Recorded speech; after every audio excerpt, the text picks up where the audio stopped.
à tous, heureuse de vous retrouver sur Spectrum Télévision, c'est la nuit du sport. Au menu de cette édition du 7 mai, arts martiaux, l'équipe nationale de MMA du Cameroun est en Angola depuis samedi dernier. Elle participe au championnat d'Afrique de MMA qui se déroule du 4 au 11 mai prochain. Que peut le Cameroun représenté par 16 combattants à cette compétition? On en parle dans la pause actu dans quelques instants. Et puis en seconde partie de cette émission consacrée au débat, on s'intéresse ce soir à la situation du championnat national de football MTN Elite One. Alors que la compétition tire lentement et doucement vers sa fin, quelques problèmes persistent. À l'occasion de la 22e journée de ce championnat disputé le week-end dernier, Aigle du Mungo, bien que présent à Douala, n'a pas disputé son match.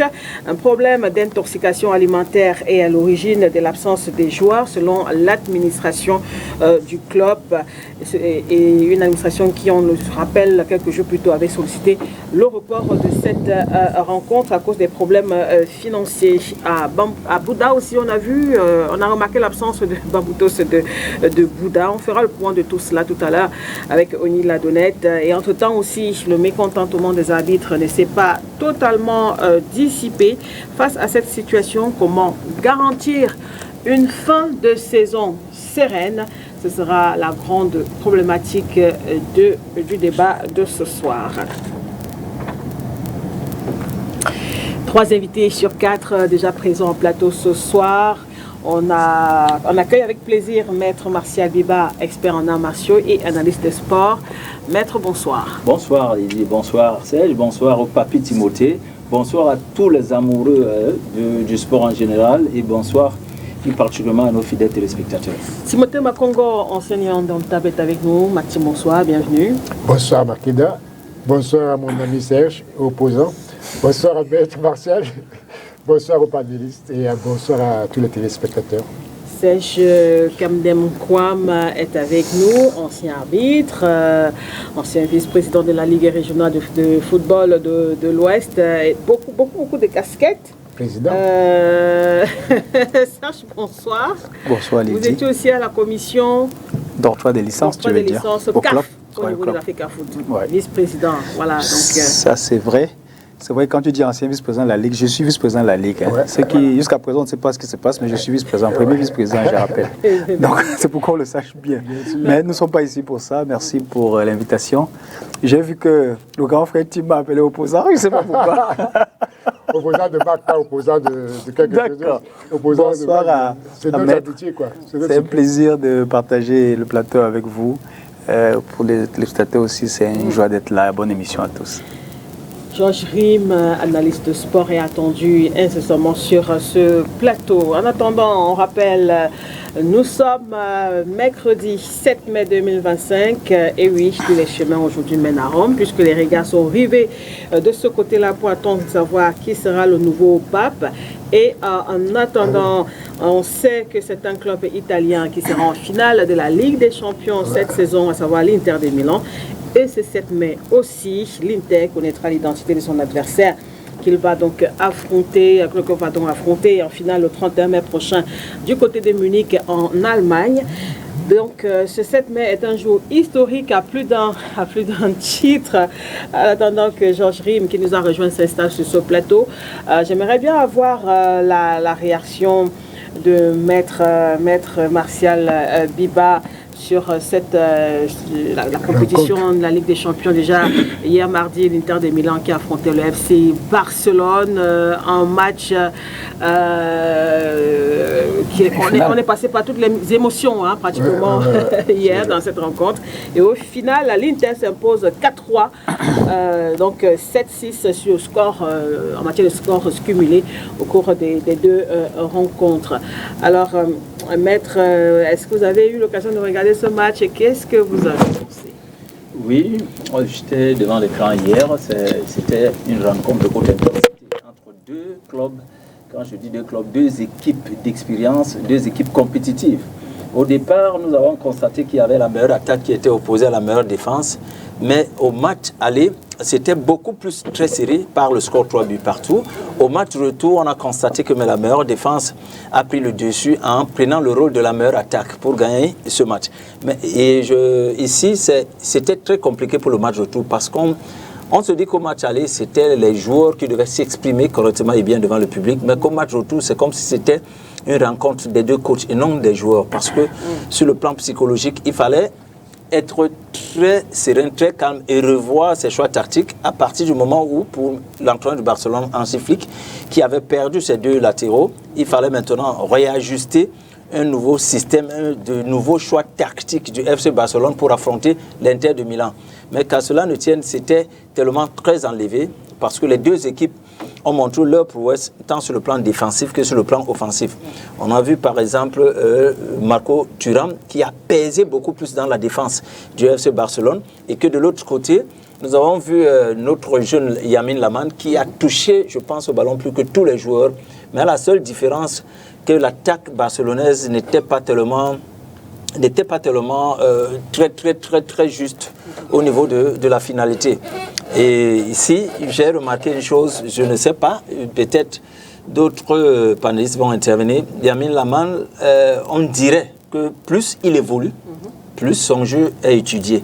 Parce qu'il a fait constamment des dribbles et à chaque fois, on peut même dire à la Robben, à chaque fois qu'il dribble, il a tendance à faire de l'enroulé au deuxième poteau. Nous avons vu comment il a fait des enroulés qu'il n'a pas réussi. Mais l'enroulé qu'il a réussi a été enrayé par le gardien de l'Inter de Milan. Ça veut dire qu'il restera un jeune qui va encore beaucoup travailler. Mais c'était un match qui avait du suspense. Je dis bien, c'était un match des deux coachs. On a vu les deux coachs qui étaient en train de bouger. Les joueurs ont bougé, le public était là.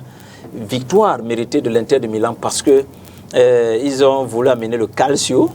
Mais à un moment donné, ils sont tombés eux-mêmes dans le calcio parce que quand vous menez une équipe comme le FC Barcelone, je ne sais pas si certaines équipes tombent encore dans ce piège. Quand on mène le FC Barcelone, vous rentrez jouer à la défensive, vous laissez le FC Barcelone construire son jeu. Ça veut dire que vous ne touchez plus au ballon, le FC Barcelone va toucher au ballon jusqu'à soit égaliser, vous être même devant vous ou bien provoquer des fautes. Et c'est ce qui est arrivé avant que le FC Barcelone ne revienne au score à 3 buts partout. Mais ça a de l'efficacité de l'attaque intériste.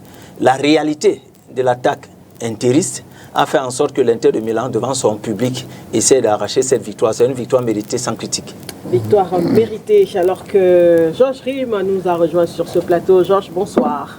Bonsoir Lydie, bonsoir à tous les autres qui sont autour de cette table en ma compagnie. Voilà, vous arrivez au moment où nous sommes en train de parler de la Ligue des Champions. C'est une soirée Champions League aussi. Et vous avez regardé le match d'hier entre l'Inter et le FC Barcelone. Le score vous a surpris ou pas? Pas vraiment. Pas vraiment, parce que pour ceux qui me lisent dans les réseaux sociaux, notamment sur Facebook, ils savent que j'avais prédit une finale Arsenal-Inter de Milan. Alors vous ne voyez pas... Donc, c'est-à-dire ce soir, Arsenal va battre Paris. C'est une prédiction. Est-ce que c'est le Marseillais qui est en train de parler? Je ne suis pas Dieu, non, ce n'est pas le Marseillais. J'ai fait cette prédiction par rapport à ce que j'ai observé, pas seulement sur les matchs de quart de finale, mais sur l'ensemble de la compétition, depuis le début de cette compétition. C'est pour ça, c'est ce qui m'a amené à faire cette prédication-là. Finale Arsenal-Inter. Maintenant, en attendant de voir ce que la demi-finale de ce jour donnera entre Paris Saint-Germain et Arsenal, je crois que sur le premier pronostic ou la première prédication, je suis dans le vrai. Je suis dans le vrai. Donc l'Inter s'est qualifié. Je l'ai fait cette prédication. Pourquoi? Parce que, oui, le Barça, dont je suis supporter, il faut le dire. Je suis fan du Barça, comme je le suis de l'Olympique de Marseille et bien sûr du Canon de Yaoundé. Donc le Barça a la meilleure attaque d'Europe actuellement. Sur le plan offensif, c'est une armada. Mais défensivement, c'est l'une des pires défenses d'Europe, du moins pour ce qui est de la Ligue des Champions. Et quand vous avez en face une équipe comme l'Inter, qui est la meilleure défense, à qui quand même le Barça a réussi à mettre 6 buts sur l'ensemble des deux rencontres, ce qui prouve que c'est l'une des meilleures attaques de cette compétition, il n'y a que derrière, le coach Hansi Flick a une philosophie de jeu qui, moi, m'a un tout petit peu surpris. Je ne comprends pas comment, à un tel niveau, tu peux te permettre, toi, entraîneur, de faire monter ton bloc équipe jusqu'à la ligne défense, la ligne médiane. C'est-à-dire que la dernière ligne défensive, celle constituée généralement des défenseurs, se retrouve pratiquement à la médiane. Regardez le nombre de mètres qu'il y a à couvrir en cas de situation de poursuite. C'est-à-dire que si on réussit à trouver, à mettre les ballons dans le dos de la défense ou bien dans les intervalles, la distance qu'il y a à parcourir pour les défenseurs en situation de poursuite pour attraper les attaquants. Sur les 4 buts que l'Inter inscrit hier, je crois qu'il y a 3 qui sont dans ce type de configuration-là, c'est-à-dire des défenseurs en situation de poursuite. Et bien avant cela, vous avez la demi-finale, le quart de finale contre Dortmund. Le Barça l'emporte facilement à l'aller, mais au retour, c'est la catastrophe derrière. Avant ça, vous avez le 8e de finale contre le Benfica. C'est le même scénario. En championnat, avant cette demi-finale, il y a la finale de la Coupe du Roi contre le Real. Maintenant, 2-0, ils réussissent quand même à se faire rattraper au score par le Real avant que Rafinha ne marque le dernier et 3e but salvateur.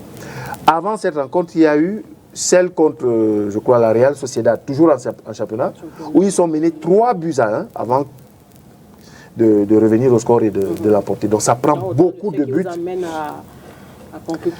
Oui, et pour avoir vu l'Inter de Milan jouer, je savais que ça allait être difficile pour le Barça derrière, parce que c'est une équipe, je parle là de l'Inter, qui est en phase de transition rapide, excelle dans ce jeu-là. D'ailleurs, la plupart des buts que cette équipe a inscrits, ce n'est pas tellement sur des attaques placées, non, c'est sur des phases de transition rapide. Et quand vous avez une équipe comme le Barça qui se découvre aussi facilement derrière, c'est du pain béni pour l'Inter.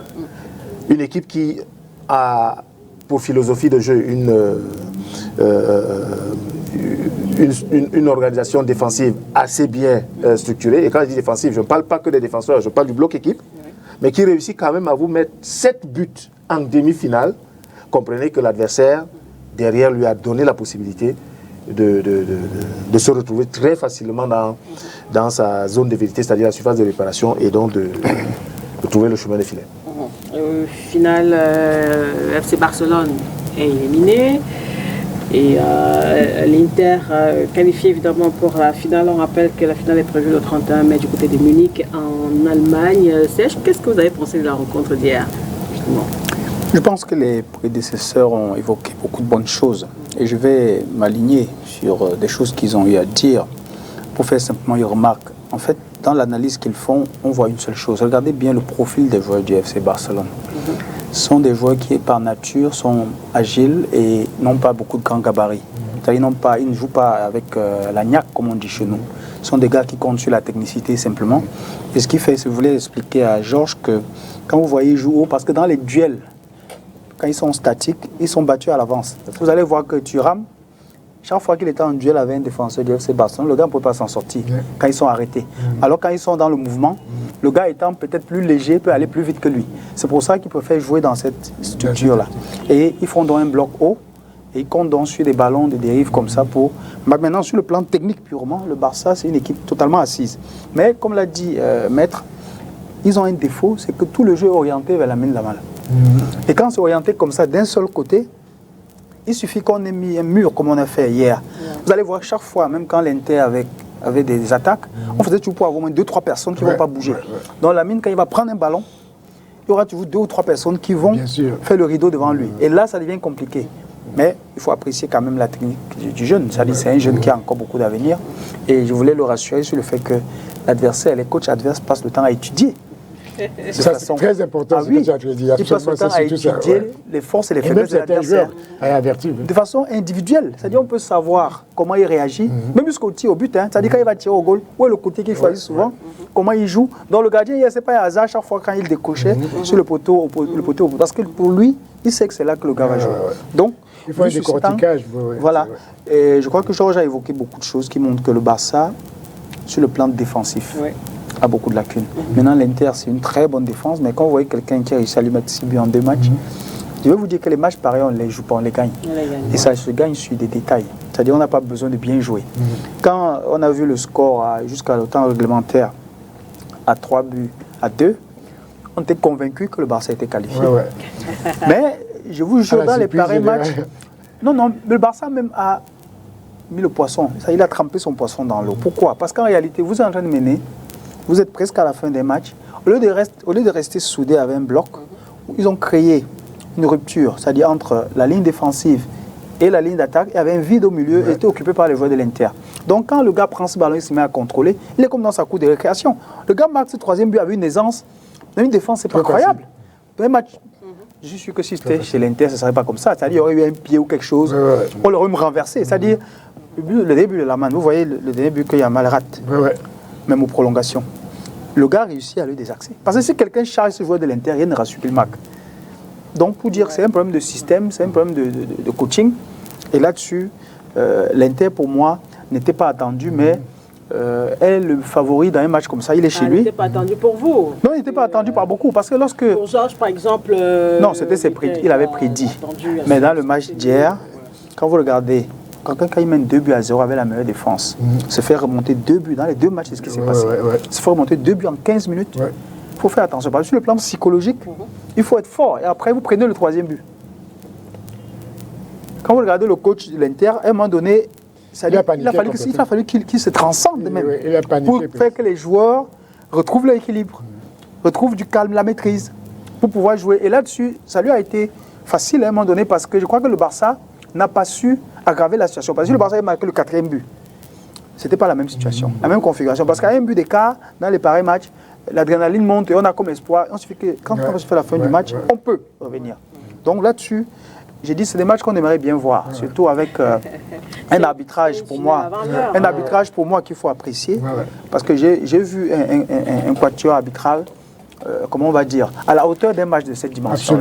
Et je pense que c'est ce que nous demandons tout le temps. Vous savez, si 2 équipes se valent sur le terrain et que le corps arbitral ne fasse pas bien son travail, c'est la merde à la fin. C'est un gros problème. Il voulait dire quelque chose. Je finis rapidement. Georges, et puis... On parlait de Simone Inzaghi, l'entraîneur de l'Inter. Je veux louer ici sa science tactique, enfin sa science de l'entraînement, bien évidemment. Je n'ai pas, il ne me revient pas de juger la connaissance de l'entraînement d'un tel entraîneur, mais je veux dire, il a compris très tôt ce qu'il fallait faire. Avant l'heure de jeu, c'est-à-dire avant la 60e minute, il vous sort Di Marco. Di Marco qui était sur le côté gauche où se trouvait Lamine Yamal du Barça. Et Di Marco qui n'est pas n'importe quel joueur de cette équipe quand même. C'est l'un des joueurs cadres et puis qui sur le plan physique a du répondant. Mais avant l'heure de jeu, je crois qu'il le sort au-delà de la 50. Après qu'ils ont encaissé le début. Oui, il le sort. Et il comprend qu'il y a un souci. Physiquement, ça commence à flancher. Voilà. Il fait les remplacements qui s'imposent. Il sort Di Marco, il sort Çalhanoğlu quand même, il sort Lautaro Martinez. Et puis du coup, ceux qui ne comprennent pas, on se dit, mais attends, qu'est-ce qu'il fait? S'il sort tous ces cadres-là, quels sont ceux qui vont jouer? Sauf que, et c'est pour cela que la profondeur de banc de touche est très importante. Oui. On peut ne pas avoir sur le banc de touche des joueurs d'un même niveau que les titulaires, mais qui sur le plan de l'engagement, de la volonté et surtout du respect des consignes tactiques vous donne satisfaction. C'est ce qui lui a permis donc de sortir très tôt dans la partie, alors qu'ils sont d'abord rattrapés au score et qui plus est menés. Donc de sortir des cadres, on ne sort pas quand même son capitaine Lautaro Martinez dans un match comme celui-là, si on n'est pas sûr ou si on n'est pas certain de celui qui va le remplacer, à défaut de donner la même performance ou avoir la même performance que ce dernier, mais au moins permettra à l'équipe de compenser ce remplacement-là. Et c'est ce qui s'est passé. Les Interistes n'ont jamais renoncé, bien au contraire. Avec ces remplacements, on a revu une équipe qui, jusque-là, peinait sous les coups de boutoir des attaquants du FC Barcelone, mais qui, avec ces remplacements, a su se régénérer, reprendre confiance, et puis on connaît la suite. On a quand même l'opportunité d'avoir un ce que je voulais dire, Déjà, je rejoins un peu Maître et l'analyse de Serge. En réalité, dans une telle compétition, je salue la victoire du football d'abord. Parce qu'en réalité, dès le départ, c'est-à-dire il y a 3-4 journées en arrière, on se disait, c'est le Barça, c'est le Real, c'est Bayern de Munich, en réalité, que ce soit l'Inter, que ce soit le Paris Saint-Germain, c'est des équipes qui étaient mises un peu sous un plan presque caché. Et je vous dis, à 80%, pour le match aller Barça contre Inter Milan, se disait Barça, ça va rouler. C'est machine, ils vont rouler, ça c'est rien du tout. En réalité, ce qui est formidable, c'est que quand une équipe arrive en quart de finale, au-delà des choix des entraîneurs, au-delà de ce qu'ils pensent avoir fait, parce que les gens jugent, quand un entraîneur sort un joueur, et que ça a de la réussite, on dirait qu'il a été très clairvoyant. Mais en réalité, c'est un risque qu'il prend. Un coaching, c'est toujours un risque, quel que soit le cas de figure.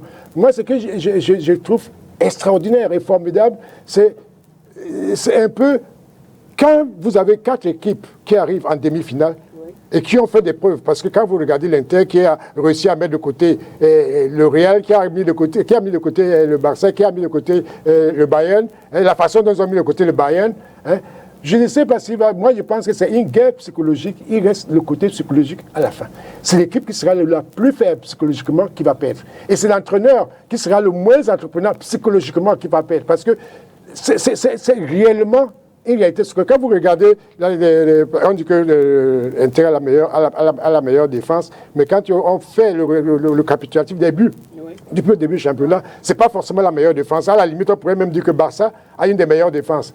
Mais Barça, à cause de l'architecture de football qu'ils développent, on a l'impression qu'ils sont intouchables.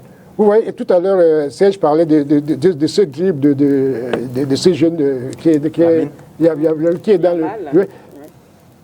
Tous les entraîneurs, observateurs, qui regardent son déplacement, la façon dont il met son pied gauche, parce que c'est la même chose que je craignais pour le Parisien Dembélé. Il suffit qu'un entraîneur regarde de très très près, il est un joueur de bonne moralité, bien qui veut bloquer cet aspect des choses-là. Le pari est fait. Donc, en réalité, c'est plus à ce niveau-là, au lieu de parler des capacités des équipes qui sont sûres ou qui ne sont pas sûres, c'est réellement un état d'esprit psychologique. Il faut voir avant les matchs, toutes ces équipes-là, que ce soit Arsenal, ils ont fait des matchs médiocres en championnat, presque médiocres en championnat, que ce soit Paris Saint-Germain, ils ont fait une mauvaise préparation. L'Inter même a été battu dans un match de préparation. C'est pour dire qu'à ce stade-là, le psychique compte beaucoup. Et l'état d'esprit des entraîneurs compte beaucoup. À ce niveau, moi, je suis content parce que c'est la victoire du football. Je voyais de loin une finale Arsenal contre le Barça. Je voyais cette finale arriver, c'est dessiné. Pas PSG? Non! Il y a quelques années. Attends, il y a quelques mois, juste il y a quelques mois. Mais depuis là, j'ai vu une autre dimension dans ces équipes qui est extraordinaire. Et moi, je salue le football d'une manière générale, que ce soit les joueurs ou les entraîneurs. Il y a une dimension évolutive à tous les niveaux. Vous n'avez pas salué les arbitres, Martin? Non, je salue aussi les arbitres parce que... Non, il y a des arbitres. Tu sais, il y a maintenant... Serge, pour te répondre, parce que tu as raison de dire pourquoi je n'ai pas salué les arbitres. Nous, qui sommes observateurs à la télévision, nous nous rendons que la VAR ne fait pas complètement tout son boulot. Il y a eu des erreurs. Par exemple, j'ai vu dernièrement le match de Paris Saint-Germain. Moi, je pense que c'était un penalty absolument clair qu'on lui a refusé. C'est discutable parce que ça dépend de la position des arbitres, qui arbitre, qui est à la VAR. Il y a même eu un cas de main là, où dans un match où la VAR n'a rien signalé. Et même un cas d'hors-jeu où la VAR n'a rien signalé. Et je dis, il y a quand même un problème, quelque part, au niveau de la VAR. Ce que je voulais dire pour qu'on sorte de là, c'est que la VAR ne peut pas éradiquer toutes les erreurs. C'est vrai. Mais au moins, la VAR a un avantage aussi aujourd'hui, c'est qu'elle n'interfère pas de fait dans toutes les situations. Les situations de pénalty, par exemple, l'arbitre d'abord apprécie. Souvent, c'est eux qui appellent l'arbitre. Non, je dis, ils appellent l'arbitre si lui. C'est-à-dire si la faute est tellement grossière qu'il ne pouvait ne pas voir. Mais de façon générale, si l'arbitre siffle, par exemple, un pénalty, un coup de pied de réparation, comme hier, vous avez vu qu'il a voulu mettre un pénalty pour le Barça, la VAR lui a montré que le ballon n'est pas dans la surface. Parce que la ligne appartient à la surface qui est délimitée. Donc lui ne peut pas, si de sa position, il pense que c'est dans la surface, la VAR va passer à l'étude au millimètre près pour être sûr que c'était effectivement au moins sur la ligne. On lui a montré que non, ce n'était pas sur la ligne. Il est revenu sur sa décision. Donc il part regarder. il revient, il vous dit j'ai vu. Absolument. C'est plutôt un coup franc. Comme on le voit. Maintenant, vous allez voir qu'il y a des fautes, comme vous dites, des fautes de main, sur lesquelles pour lui, s'il ne siffle déjà pas penalty, la VAR en analysant ne va pas revenir dessus. Ah, parfois ils sont revenus. Là. Ils reviennent quand ça dit que ça entrave le match en lui-même. Parce qu'il y a des fautes de main qui en réalité peuvent être négligées. Il y a une main hier pour le Barça, rappelez-vous. Il y a un ballon qui a tapé sur le genou du joueur du Barça et allé sur sa main hier. Oui, c'est vrai. Mais ça c'est difficile. Non, c'est pas que c'est difficile, c'est que dans l'esprit des lois de jeu aujourd'hui, on ne siffle pas ça. On ne siffle pas ça. Quand le ballon a tapé sur une partie du corps avant d'arriver sur la main, on ne siffle pas. Donc quand la VAR regarde ça comme ça, et voit que ça entre dans cet esprit. Par contre, si l'arbitre avait sifflé le penalty pour cette main-là, la VAR devait l'interpeller. Le ballon a d'abord tapé. On devait lui dire, viens voir, pour qu'il soit lui-même convaincu. Vous comprenez donc? La VAR aujourd'hui... Il va annuler le... Ça, il va annuler. C'est un bon argument. La VAR aujourd'hui, on a gardé le côté humain. Et ça, c'est très important. Bon, en fait, moi, c'est ce que je voulais dire. Je salue le football, c'est-à-dire l'évolution du football et le réalisme du football. De regarder le football. Sincèrement, je soutiens Paris Saint-Germain. Mais là, tu ne peux pas jurer que va être l'issue du match, Paris Saint-Germain. Donc, c'est compliqué, mais bon, entre les sentiments qu'on éprouve et la réalité sur le terrain, moi, il faut surtout saluer la qualité du football, les capacités qu'il y a maintenant dans le football. Le psychisme a beaucoup de place maintenant. Alors pour vous, peut-être une prédiction finale Inter. En réalité, j'ai du mal à m'engager, mais je soutiens le Paris Saint-Germain. Et je souhaite que ce soit une finale Paris Saint-Germain-Inter. Ça, c'est ce que je souhaite. Paris Saint-Germain-Inter. Oui, Paris Inter ou Arsenal Inter. Paris Inter. Vous êtes parisien. Paris, c'est ce que vous souhaitez, c'est pas un Parisien. Si vous demandez sur Parisien, c'est-à-dire il faut d'abord que la finale soit Paris Saint-Germain-Inter pour que je soutienne Paris. Il faut, si Paris passe, c'est très dangereux parce qu'avec la blessure de Dembélé, s'il revient en finale, ça va changer autre chose. Donc, le demi-finale d'hier vont tellement impacter sur le match qui va suivre entre Paris Saint-Germain et Arsenal. Parce que quand on arrive à ce niveau-là, les prédictions commencent à être très complexes. Très complexes. Pourquoi? Parce que n'étant pas une science exacte, même à la 90e minute, quelque chose peut changer complètement nos prédictions. Donc, je prédis, au fait, pas prédit, pour moi, je ne suis pas dans la prédiction, je suis dans le souhait. Je souhaite une belle finale Paris Saint-Germain-Inter. Ah, d'accord. Ça, c'est... Bon, Georges, c'est Arsenal, hein. On a compris. Je l'ai dit depuis la fin des demi-finales, des quarts de finale. Et pour vous, la finale sera Inter-Arsenal. Serge? Un arbitre ne choisit pas le camp. Voilà. On a compris. J'ai compris. Voilà, on évolue dans cette émission en parlant cette fois de MMA pour signaler que l'équipe nationale du Mixed Martial Art, MMA, et discipline affinitaire du Cameroun et en Angola depuis samedi dernier. Notre équipe participe au championnat d'Afrique de MMA. Hier mardi, elle a engrangé ses premières médailles, notamment 2 médailles d'argent, décrochées par Benjamin Zanga Adjanish dans la catégorie des moins de 52 kg et Alexandra et Yelena Croissant dans la catégorie des moins de 61 kg. Nos athlètes, on le rappelle, non, ça c'est la lutte, hein, ça c'est la lutte, c'est pas le MMA. Nos athlètes ont perdu en finale respectivement devant la Sud-Africaine Ketley Karagianidis au 2e round et face à la championne du monde en titre, Maïra Leomos de l'Angola chez les moins de 61 kg. Maître Martial Viba, qu'est-ce que vous pensez par exemple de ce début de compétition pour notre équipe? 2 médailles d'argent. 2 médailles d'argent sont un esprit de conviction qui vient renforcer la motivation, surtout sur le plan psychologique du collectif. Donc quand vous commencez à remporter les médailles, ça affecte d'autres combattants de pouvoir aussi faire autant. Mais le MMA, en ce moment-là, c'est une discipline martiale qui devient de plus en plus populaire dans le sens où la constance dans la performance des Camerounais doit prouver en sorte que le Cameroun qui a toujours respecté les autres éditions, nous sommes rentrés toujours avec les médailles, on doit rester, on doit maîtriser notre impérialisme parce que c'est une discipline qui est venue dans le monde en 1993 par 2 personnes Art Davis et John Milius, qui avaient commencé par 8 athlètes. Ils ont cherché 8 athlètes pour faire la première compétition. L'objectif était de voir la discipline la plus puissante lors d'une confrontation normale. Et c'est un Brésilien du nom de Royce Gracie, parce que c'est une famille de champions. Le père est champion, les fils sont champions. Elio Gracie, Royce Gracie, Rickson Gracie. C'est Royce Gracie, le Brésilien, qui a remporté cette première édition, qui a été organisée par une organisation internationale de MMA qu'on appelle l'UFC, à savoir l'Ultimate Fighting Championship. Et quand il a remporté cette première édition, ce fut un exploit terrible pour maintenant créer ce qu'on appelle le MMA. C'est la nouvelle version de l'appellation Mixed Martial Art, mais qu'on appelait avant le pancras. Donc c'est une ancienne discipline, mais qui a été révolutionnée, modernisée par les nouvelles lois, pour pouvoir en même temps évaluer les athlètes, détecter les athlètes et de pouvoir aussi les couvrir sur la forme beaucoup plus sanitaire. Mais le MMA au Cameroun, les athlètes sont bien en forme, parce que leurs dirigeants ont pris le temps, d'abord en Angola, ils ont fait un meeting avec les responsables même du MMA dans le monde entier, à savoir les associations comme IMMAF, International Mixed Martial Art Federation, avec la Fédération du Cameroun. C'était pour faire maintenant renforcer les lois de l'arbitrage, les lois de tout ce qui concerne les fautes au niveau de l'esprit de compétitivité entre les fédérations mondiales. Et quand ils sortent des réunions avec les responsables du MMA du Cameroun, de la fédération, c'est d'aller maintenant faire un stage avec l'équipe nationale pour les mettre sur les rails. Et comme je le disais tantôt, le discours représente une force psychologique pour le collectif. C'est-à-dire quoi, on vous transmet? Oui, on transmet. Vous savez, il y a ce qu'on appelle... Aux combattants...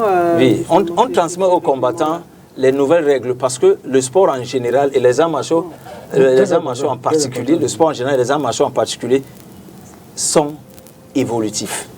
Ça veut dire que les nouvelles règles peuvent trouver les performances des talents des fédérations. Et il faut que maintenant ces talents soient sur le même palier, soient à jour pour donner la bonne image maintenant de la discipline mondiale. C'est ça qui fait en sorte que quand deux combattants de MMA montent sur le ring, vous ne voyez pas des combats moches. Parce que quand vous voyez des combats moches, ça peut être peut-être une baisse de régime, mais quand les combattants sont bien préparés et ils sont maintenant à jour avec les nouvelles lois, c'est le beau combat qui s'affiche dans l'octogone. Et ça permet en sorte que les fédérations, comme la fédération camerounaise, aient le temps d'évaluer, de faire son équipe nationale, d'aller maintenant faire des réunions, ce qu'on appelle le briefing, oui, et de bien travailler au niveau des forces, des faiblesses, d'abord de notre équipe nationale, des athlètes, pour leur faire savoir que ce que vous êtes en train de faire, c'est bon, mais faites très attention parce qu'il y a plusieurs pays africains qui vous attendent. Et les coachs, comme c'est une information, les responsables, les cadres de la Fédération camerounaise de MMA se sont beaucoup plus basés sur au moins 2 à 3 techniques, à savoir ce qu'on appelle le striking. Ça veut dire que le combat debout. Parce qu'il y a des pratiquants de MMA qui sont très à l'aise quand ils sont debout. Il y a ce qu'on appelle le grappling, le combat au sol. C'est une spécialité de combat au sol qui a pour objectif de pousser l'adversaire à la soumission. C'est pour ça que vous voyez souvent des adversaires qui frappent au sol, qui ne peuvent pas. Et ici, les techniques de soumission englobent les strangulations, les élongations, les étourdissements, les étouffements et les contorsions. C'est-à-dire que quand on vous met une clé, c'est pas dangereux. C'est très dangereux. C'est dangereux, mais vous êtes préparé pour affronter la dangerosité. Vous êtes préparé pour affronter la dangerosité. Il y a des techniques, par exemple, comme le takedown. Là, je termine dessus. Le takedown, j'explique, c'est un ramassage de l'adversaire à partir des jambes pour mettre au sol. C'est-à-dire, c'est pour ça que vous voyez, ils commencent debout et puis subitement, ils peuvent enchaîner des coups de poing, ils se baissent pour vous ramasser ou mettre au sol pour terminer par le grappling.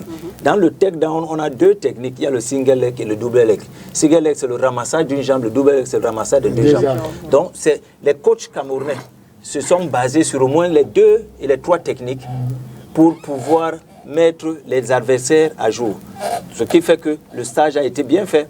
Dans l'aréna, si c'est Kilamba à Luanda, l'aréna Kilamba à Douala, à Luanda, pour que les adversaires, parce qu'il y a plusieurs techniques, mais le stage, le véritable stage, ce n'est pas sur toutes les techniques du MMA.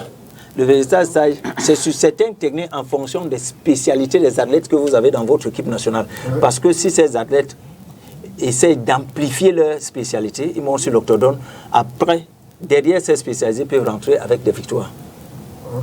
C'est ça l'objectif donc qui était dans l'Arena Kilamba Luanda avec l'équipe nationale du MMA. Je pense que, en dehors des deux médailles d'argent, je pense que les gars sont prêts. Ils sont prêts partout. Parce que quand même, le Cameroun est représenté par 16 combattants dans cette compétition. Donc on peut attendre aussi d'autres médailles avant le 11 mai. Effectivement, c'est pour cela que je vous ai parlé de l'impact psychologique. Ça veut dire que la transmission d'énergie à partir de l'entrée de la compétition. Les autres doivent tout simplement être contaminés. Oui, je voulais juste lui poser une question parce que vraiment, maître, je te remercie pour toutes ces explications parce qu'il y a beaucoup de choses qu'on ne comprenait pas très bien. Surtout que dans les arts martiaux, il y a des choses qui se ressemblent beaucoup. Mais vous avez fait un détail qui est très important. Mais je voulais juste poser une question. Est-ce que la présence du fait que nous ayons quand même un champion du monde, Francis Ngannou, est-ce que le Cameroun ne prend pas une certaine dimension, une influence internationale à cause de ce monsieur, parce que ce monsieur, au-delà de ce champion, cette discipline dont vous parlez, c'est ce schisme dont vous parlez, a quand même lancé quelques bases de développement du MMA au Cameroun. Parce que quand vous avez des profanes comme moi qui n'ont connu que le MMA à cause de Ngannou, vraiment, je l'ai connu qu'à cause de Ngannou. Avant Ngannou, je ne connaissais pas le MMA. Je savais qu'il y avait des luttes gréco-romaines, tout un ensemble de techniques. Et Ngannou a un peu vulgarisé ce sport au Cameroun. Et il continue à le développer de certaine manière. Est-ce que sa présence dans ce développement, dans le développement dont vous parlez, n'est pas très, très importante? Sa présence est très importante, mais je me tiens à vous rappeler qu'en dehors de Francis Ngannou, le Cameroun a connu d'autres champions du monde. Vous avez entendu parler de Cédric Doumbé aussi. Il y a par exemple Alain Galani, champion du monde. Vous avez le Ndimolo Seydou, champion du monde. Au niveau du MMA. Ils sont nombreux. Ils sont nombreux. Même poids, même catégorie. Ils sont tellement nombreux. Il y a au moins 5 Camerounais qui sont champions du monde MMA, chacun dans sa catégorie.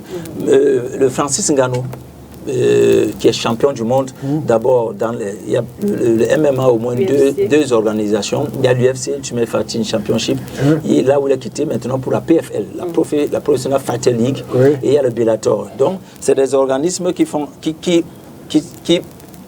des champions à partir des compétitions pour détecter, pour essayer de faire le challenge. Mais Francis Ngannou, étant là-bas, c'est une force. Il a construit des centres. Il a organisé des éditions. Il y a même d'autres éditions qui ont été organisées. On l'a appelé pour venir et galvaniser les athlètes. Mais à partir de sa présence, on a vu des pratiquants qui se sont transcendés parce qu'ils voulaient être appréciés par le champion du monde Francis Ngannou. On a vu des pratiquants aussi qui se sont transcendés sans que Francis Ngannou soit là, parce qu'on a dit, peut-être avec la Fédération Cameroun MMA, Francis Ngannou viendra, peut-être il viendra regarder, faire maintenant un nettoyage, celui. Mais je comprends votre question, ça veut dire que par rapport à son expérience, quand il est au sein de l'équipe, quand il est au sein de l'équipe nationale, il est capable de les appeler pour dire attention, si vous voulez faire carrière, ne passez plus par vous serez constamment en train d'attraper la soumission, parce que tel pays a aussi les champions comme nous. Et leur spécialité, c'est peut-être le clinch, c'est peut-être le grappling, le takedown, toutes ces techniques-là. Donc sa présence est utile pour le coup d'œil, pour l'expérience et pour maintenant la transmission d'énergie, pour le conseil. Merci beaucoup, maître, pour toutes ces explications. Peut-être un commentaire, Georges et Serge. On va provoquer Serge. La provocation, mais c'est la provocation. Pourquoi provocation? C'est pas parce que Georges Rim ressemble à un pratiquant du MMA que vous allez détromper vous, maître. Oui, c'est pas parce que je n'en parle pas tous les jours que je suis ignorant de la discipline. Tu pratiques la discipline? Pardon? Il ne pratique pas. Il veut dire qu'il est plongé. Il est plongé dans les informations. Avec toi, je peux pratiquer. Georges. Non. Merci beaucoup. Je l'ai toujours dit, le Cameroun est une terre bénie, je vais dire de Dieu. Pour ce qui est du sport, il n'y a pas une discipline dans laquelle vous ne retrouverez pas de Camerounais et qui excelle. Et là, nous parlons de la MMA, Mixed Martial Arts. effectivement, Maître a raison de dire qu'on a le sentiment que c'est avec Ngannou qu'on découvre le MMA. Ouais. C'est faux. Il y a eu beaucoup de Camerounais avant lui qui ont compéti dans cette discipline et qui ont gagné des titres. Sauf que la différence avec Ngannou, c'est que lui, c'est un poids lourd. Oui. Et que généralement, dans les combats de boxe, c'est la catégorie phare, celle qu'on voit le plus. Celle qui bénéficie du plus de visibilité. Et pour avoir été champion d'abord avec l'UFC et récemment avec la PFL, ça a conféré à cette discipline au Cameroun encore plus de notoriété. Voilà. Donc quelles sont les chances du Cameroun en Angola? Bien évidemment que de mon humble point de vue, elles sont, je vais dire quoi, j'allais dire intactes, pour ne pas dire elles sont grandes. Parce que les Camerounais font montre, je l'ai dit tout à l'heure, d'une certaine compétence dans le sport, mais pour ce qui est de la MMA, des sports de combat particulièrement, nous sommes parmi les meilleures nations d'Afrique. Et même au monde, parce que taekwondo, le James Sequin, la MMA, le sambo, sur la scène internationale, mondiale, nous sommes souvent parvenus à remporter la médaille d'or. Donc je ne vois pas comment du côté de l'Angola ça pourrait nous échapper. Commentaire pour terminer, Serge? C'est toujours bien qu'on ne fasse pas seulement la promotion des sports majeurs. Je suis content d'écouter l'expert Maître Bibaké ici qui permet à nous, les spectateurs, à nous-mêmes d'être édifiés à la bonne porte. Parce que vous savez... Édifiés en des thèmes simples. Simples, voilà. Et qui permettent même à ceux qui, de façon profane, voyaient ce sport à travers Ngannou. Parce que je voulais renchérir jusqu'à dit Georges, même si le MMA a eu des vainqueurs précédents, c'est avec Ngannou qu'il y a eu une bonne médiatisation. Absolument. Les gens qui voient MMA, ils voient Francis Ngannou, il n'y a rien à dire. C'est-à-dire de façon naturelle. Parce qu'on voit ces champions qu'il représente et on voit cette jeunesse dont on peut partir de rien pour réussir à travers ce qu'il enseigne, à travers son humilité et tout. Et j'ai dit, c'est un signe de motivation. Maintenant, pour revenir à notre jeunesse, personne ici ne va le renier. Le Cameroun, c'est une terre bénie. Quand on met un peu de fighting, c'est-à-dire un peu du hemley dans ce que nous faisons, avec beaucoup de volonté, et que les gars ont eu la chance d'avoir des encadreurs de qualité, comme Maître Biba ici, s'ils appliquent à la lettre ce qu'on leur a appris et qu'ils développent à eux leur talent avec la force naturelle que le Dieu Tout-Puissant leur a donnée, c'est normal qu'ils terrorisent quand même les gens. Hein? Vous voyez, quand on a vu le gabarit de Georges tout à l'heure, il m'a loué un siècle qui va tenir. Donc, c'est pour ça que Maître a dit qu'il a. Il a la compétence, bien la compétence, la carrure du gars qui peut faire. Vous voyez que c'est des sports dans lesquels on flaire comme ça.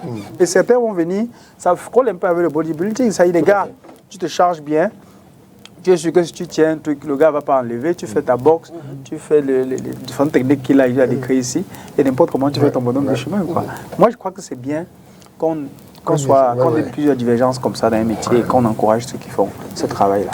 D'accord. On va évidemment suivre l'évolution de la Team Cameroun. Le Cameroun qui est représenté par 16 combattants à cette compétition qui se déroule du 4 au 11 mai à Luanda.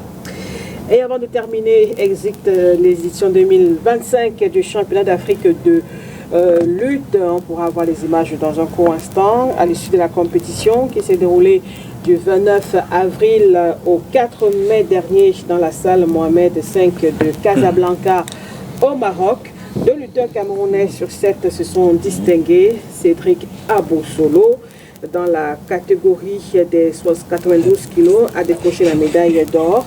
Et Roland Forson Tambi a obtenu la médaille de bronze dans la catégorie des 57 kilos. Évidemment, l'hymne du Cameroun a retenti. On rappelle que ces lutteurs ont respectivement battu le Nigérien Ebi Keme Oyobi et le Sénégalais Omar Faye lors des finales des épreuves de lutte libre senior. Peut-être un autre commentaire aussi rapidement, Maître Martial Biba, par rapport à cette compétition-là.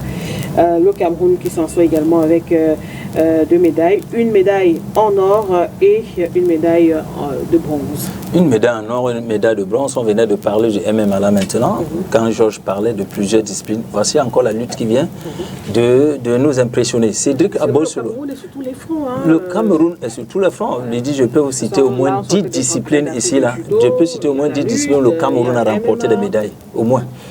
Et comme c'est une chaîne, une grande chaîne pour édifier les fidèles téléspectateurs, on doit leur faire savoir que Cédric Abosolo a décroché cette médaille d'or. Et maintenant, vous avez vu, quand on titille déjà le Nigeria, il faut faire savoir que le Nigeria n'est pas un petit pays, que ce soit en lutte, que ce soit en MMA, que ce soit les autres disciplines de combat. Donc, titille le Nigeria, on titille le Sénégal, ça veut dire que le Cameroun est sur le toit de l'Afrique. Le fait de gagner les combats, de gagner des médailles, c'est pour laisser une information dans tous les pays que nous sommes en train d'évoluer avec d'autres sports comme les sports de combat. Et la lutte c'est un sport de combat entre deux adversaires donc, qui s'affrontent corps à corps, dont le but est de se saisir sans toutefois saisir l'équipement. Et nous allons constater que c'est une ancienne discipline de combat qui date de 776 avant Jésus-Christ d'abord, la lutte. Et dans les compétitions, on met souvent deux sortes de luttes. Généralement, il y a la lutte libre et la lutte gréco-romaine. La lutte gréco-romaine est beaucoup plus, a été édifiée par un monsieur qu'on appelle Jean X Bryat en 1876. Donc ici, le but est de se serrer en corps à corps juste au niveau du haut de l'adversaire. Ça veut dire que quand vous arrêtez, c'est au niveau du haut, tout simplement. Le cou, la tête. Ça, c'est la lutte gréco-romaine. Or, la lutte libre, c'est tout le corps. Ça veut dire que vous travaillez avec le haut et les jambes interviennent. Les jambes interviennent pas des coups de pied comme en karaté, taekwondo, mais les jambes interviennent pour déstabiliser, faire des crochetages, pour vous projeter. Donc, que ce soit la lutte libre, que ce soit la lutte gréco-romaine, le Cameroun a toujours démontré qu'il est sur le toit d'Afrique. Et ici, il faut féliciter beaucoup plus Cédric Abosolo, parce que quand vous voyez la technique, vous allez constater qu'il a contrôlé son adversaire. Parce que ici, vous devez travailler la puissance. Ici, vous devez travailler la force. Ici, vous devez travailler ce qu'on appelle les déplacements. Ici, vous devez travailler la rapidité. D'ailleurs, quand vous prenez votre adversaire, même si vous voulez le projeter, si vous êtes lent, Comment il arrive, oui, bien sûr, même si vous le projetez, même si vous voulez le projeter, si vous êtes lent, vous avez téléphoné votre technique, cette technique ne va plus entrer parce que vous avez été très lent. Il faut être fort, il faut être rapide, il faut être tactique, il faut même avoir des déplacements rapides. Parce que dans les sports de combat, vous avez trois choses. Vous avez la rapidité, la précision et la puissance. Si une seule chose manque, vous ne pouvez pas faire un combat. Parce que quand vous êtes rapide, vous surprenez votre adversaire. Quand vous êtes puissant, vous l'atteignez correctement et bien. Quand vous êtes précis, les règles qui vous trouvent pendant les entraînements sont appliquées et l'adversaire est surpris d'être sur une position, c'est-à-dire compliquée comme l'adversaire du lion indomptable. Il peut tout bouger. Parce qu'il a d'abord amené, ils étaient debout, Et là, il est au sol. il était debout, il se disait que le lion indomptable est en train de l'étudier, mais le lion indomptable avait déjà préparé sa technique, il voulait seulement l'ajustement. Dès que la technique est entrée, c'était fini, fin de combat. Il veut sortir, il n'arrive pas à sortir. Vous voyez, il pense que c'est l'étude, c'est la rapidité. Une fois, dès que la technique entre, mais ça ressemble à une piste de judo. Là. Oui, ça reprend, bien sûr. Dans la lutte, la différence avec le judo et la lutte, c'est que le judo utilise les jambes. C'est-à-dire que vous faites des techniques, peut-être des hashibara, sotogari ou bien epon, seonage. On projette les gens en projetant les jambes. Mais avec la lutte, lutte libre, il n'y a que la lutte libre où vous pouvez le faire. Mais en lutte gréco-romaine, vous ne pouvez pas le faire. Là, les différences au niveau des luttes. Mais les Camerounais ont fait une étude profonde de ces différentes luttes, faire une sélection nationale, faire un stage et aller maintenant appliquer tout le fighting spirit que Serge dit là et imposer aux autres nations africaines que nous sommes venus décrocher les médailles. Je vais te poser, avec ta permission, je vais juste poser que... Moi, ça m'intéresse parce qu'en fait, il donne très belles explications. Je voulais savoir, dans les réalités tribales africaines, c'est-à-dire dans nos ethnies, depuis la nuit des temps, il y a des luttes. Et dans beaucoup de tribus s'affrontaient, que vous veniez de l'ouest, du nord, de n'importe où, il y avait cette réalité qui existe depuis peut-être plus de 200 ans dans nos tribus. Est-ce qu'il y a une force qui vient de là? Est-ce qu'il y a une technique qui est issue de ces luttes tribales? Lydie, merci beaucoup. Je voyais la question venir. Quand je parle de Jean X Bryat, en 1876 qui a créé la lutte. Et quand je parle d'une lutte, peut-être au niveau des Olympiques, peut-être avant Jésus-Christ, nous avons des luttes en Afrique. Je prends un pays comme le Sénégal. Le premier sport au Sénégal, c'est la lutte sénégalaise. Je prends, quand vous entendez parler de la lutte gréco-romaine, la lutte. Nous avons les luttes en Afrique qui sont les plus anciennes que les luttes des Européens. Je vais prendre un exemple. Avez-vous entendu parler peut-être des Nubiens, la lutte Nuba, partout? Oui. Ok. Cette lutte date avant toutes les autres luttes que nous sommes en train de voir. Et il y a une expérience, il y a maintenant une expérience qui a démontré qu'il y avait au niveau de la peinture dans un tombeau, un ancien officier qu'on appelle Tianen, en Égypte, un ancien officier égyptien qui est mort et qui pratiquait la lutte 1400 ans avant Jésus-Christ. Ça veut dire qu'en Égypte, on a recruté ces Nubiens dans l'armée égyptienne de pratiquer la lutte et pour rehausser l'image de l'armée égyptienne pour la lutte. Donc ce que vous êtes en train de poser... On est là dans l'Égypte antique. Antique. Nous avons ce qu'on appelle les Massing. Les Messing, non? Oui. Le Messing existe depuis. Oui, c'est vrai. En fait, ce que Maître veut dire, c'est que de tous les sports de combat, la lutte est la plus ancienne. La plus ancienne. Les autres sports de combat se sont inspirés de la lutte. Quand vous voyez par exemple la prise qu'a faite à Bossolo sur son adversaire, ça nous rappelle le judo. Le judo. Mais ce n'est pas pour dire que le judo est antérieur à la lutte. Donc c'est le judo qui s'est inspiré de la lutte pour... Et tout simplement, ça fait en sorte que, ce que Georges disait, merci, ça fait tout simplement en sorte que les fédérations mondiales, les associations font de cette discipline une certaine promotion parmi tant d'autres. Mais ça existe. Avant que les télés ne viennent, avant que peut-être Cédric Abossolo ne soit né, vous étiez en train de faire la lutte. Mais Cédric Abossolo a décroché la médaille. Donc la lutte, c'est le plus ancien sport. Et ce sport est le deuxième sport le plus ancien après la marche quand on parle des Jeux Olympiques. Donc la lutte existe depuis et je dis bravo pour encore médaille qu'on a décroché. Encore un autre lion qui a rugi. Voilà. Merci. C'est bien ça, maître. Non, moi j'apprécie plutôt la passion qu'il a même pour le travail qu'il fait. Et vous savez, tous les sports de combat, apparemment, avec lui, ça coule. Et ça, je dis... 40 ans de pratique. Voilà, c'est pas donné, c'est une richesse pour le pays. Je crois que c'est une bibliothèque en réalité pour ceux qui veulent apprendre un métier comme ça. Notre devoir aussi, c'est d'encourager ceux qui suivent et qui sont fascinés par ce métier-là, de s'approcher des personnes comme ça, des fédérations dans lesquelles ils opèrent, pourquoi pas. C'est pas le foot seulement dans lequel les gens vont réussir. Voilà, on va parler foot. Au-delà de la pratique même, il y a cette culture-là qu'il faut avoir. Oui. Si vous êtes passionné d'un sport ou même de quelque chose, il faut vous approprier la connaissance de la chose. Et la connaissance, je l'ai dit, c'est pas seulement aller pratiquer sur le terrain, mais c'est se cultiver, savoir ce que c'est et l'histoire de la chose. Et je pense que c'est ce que Maître fait. Marcel Duval, chapeau bas. Merci Serge. Os. J'ai fait un peu le Shotokan, mais bon, c'était pas très fort. Une autre information sur le plateau. Os, maître. Pas mettre encore, non. Oui, nous sommes sérieux, s'il te plaît.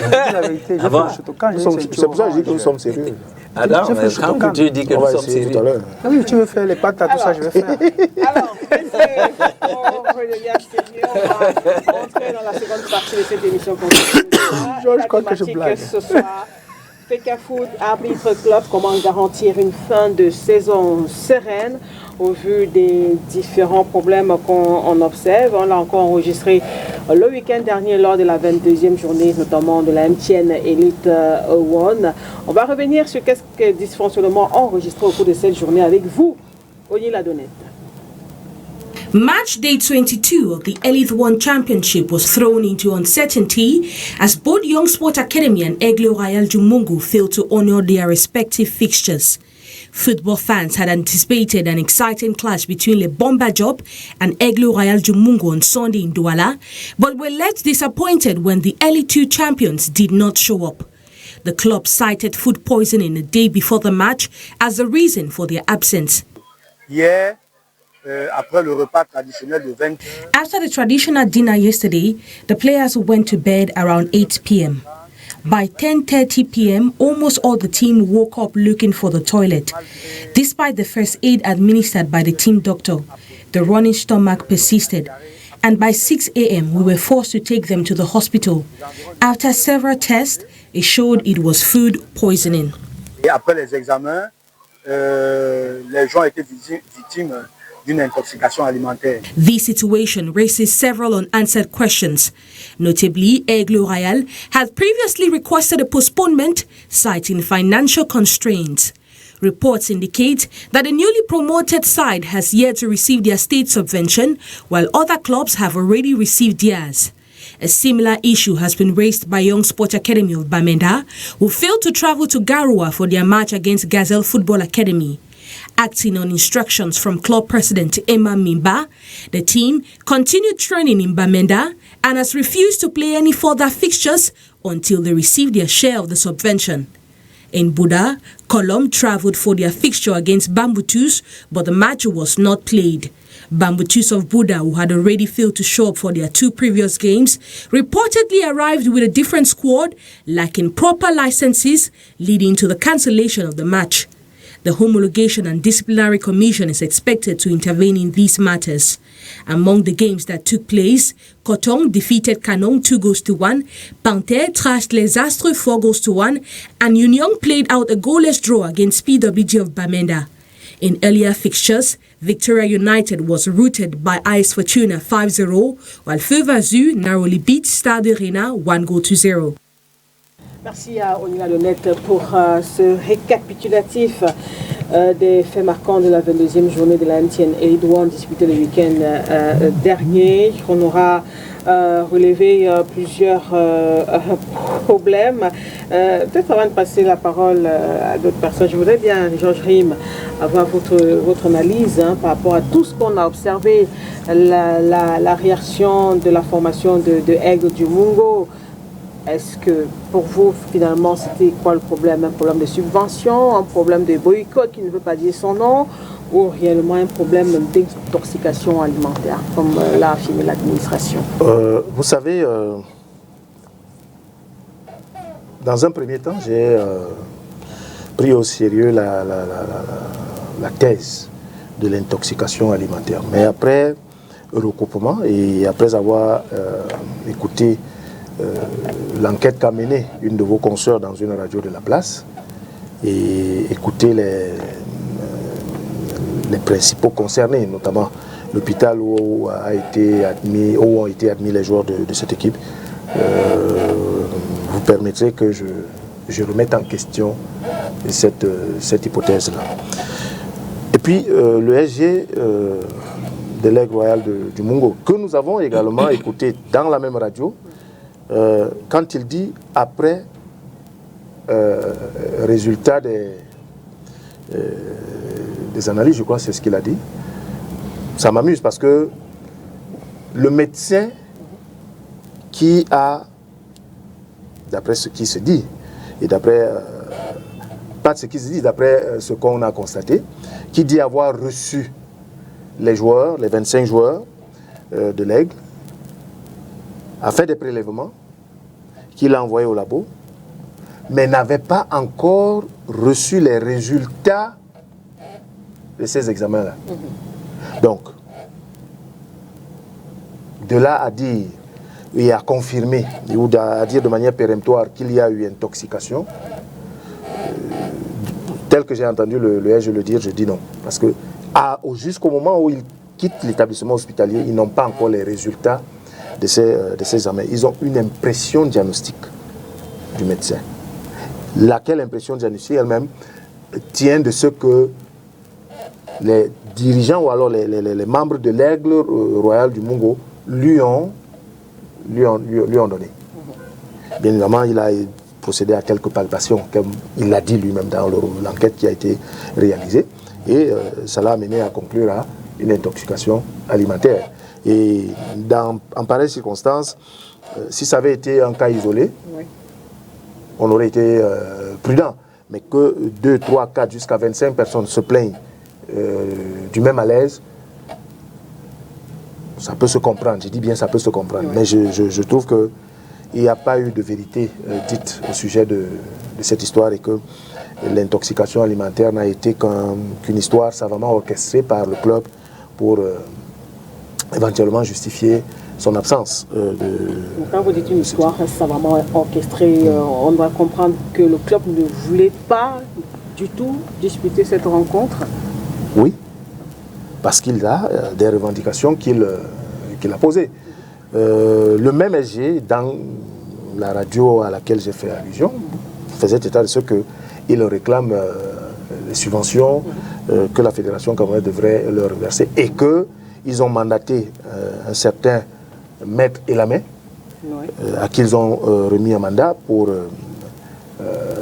percevoir ou encaisser un chèque de 20 millions que la Fédération allait mettre à la disposition du club. Et qu'à partir de ce moment-là, il ne voit plus pourquoi ou pour quelle raison il ne prendrait plus part au championnat. La preuve, c'est que la prochaine journée, Aigle descendra dans les stades, du moins sur la pelouse pour disputer son match. Donc, il y a une situation, mais qui n'a rien à voir avec l'intoxication alimentaire que le club a voulu faire croire au grand public. Et dans le cas d'espèce, par exemple, Serge Kamdem Kouam, le club s'expose à quoi? Est-ce qu'il peut avoir des répercussions? C'est vrai qu'on a suivi Faustin Dida parler de la commission d'homologation devra se prononcer. Quels seraient peut-être les risques encourus dans ce genre de situation? Avant de répondre à ta question, Lydie, il est important de cadrer un peu certaines choses, surtout quand ça concerne la santé. Bon, j'ai la chance d'être un paramédical. Vous savez, prenons les faits tels qu'ils sont.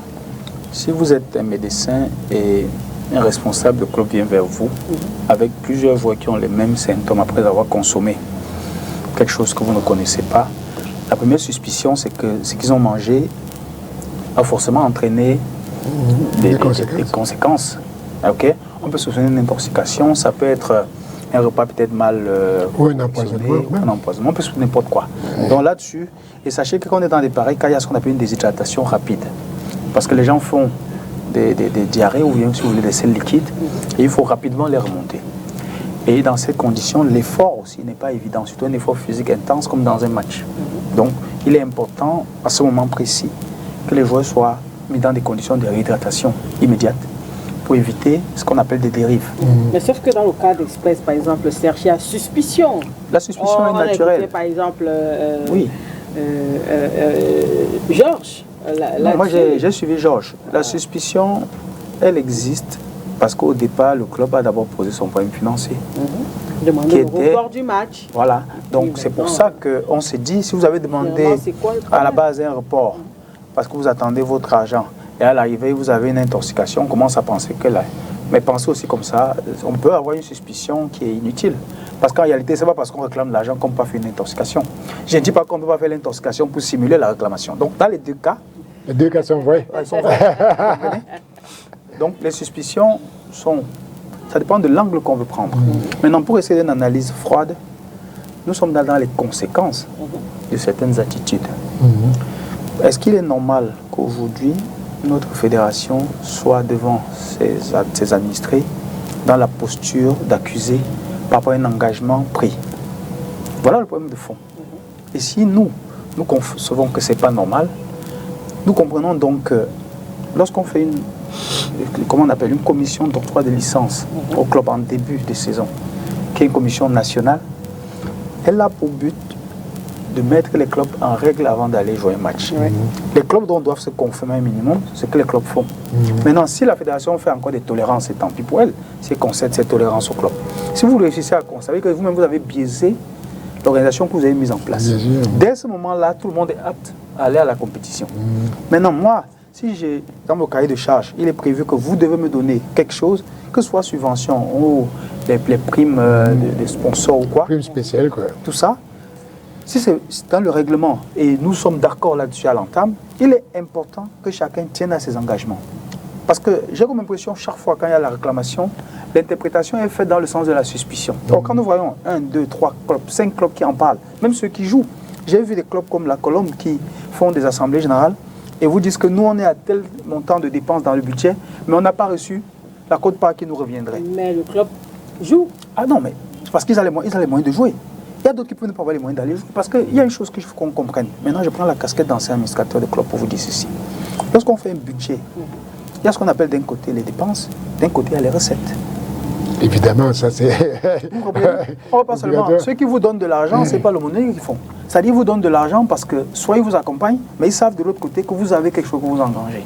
Alors, les recettes de stade sont prévues dans ces recettes, les subventions sont prévues dans ces recettes, les primes de sponsors, tout ça, sont prévues dans... Et même les retombées, quand il y a la Coupe du Monde comme ça, comme tel est le cas, tout ça, c'est la partie recette, les ressources.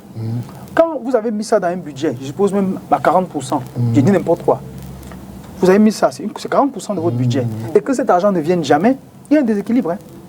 Parce que vous êtes obligé, vous, de répondre à ce qui était vos engagements personnels, c'est-à-dire loger les joueurs avant le match, payer les primes de récupération. Et puis les salaires. Payer même les salaires qui peut-être étaient attendus dans cette somme, qui va finalement sortir ailleurs.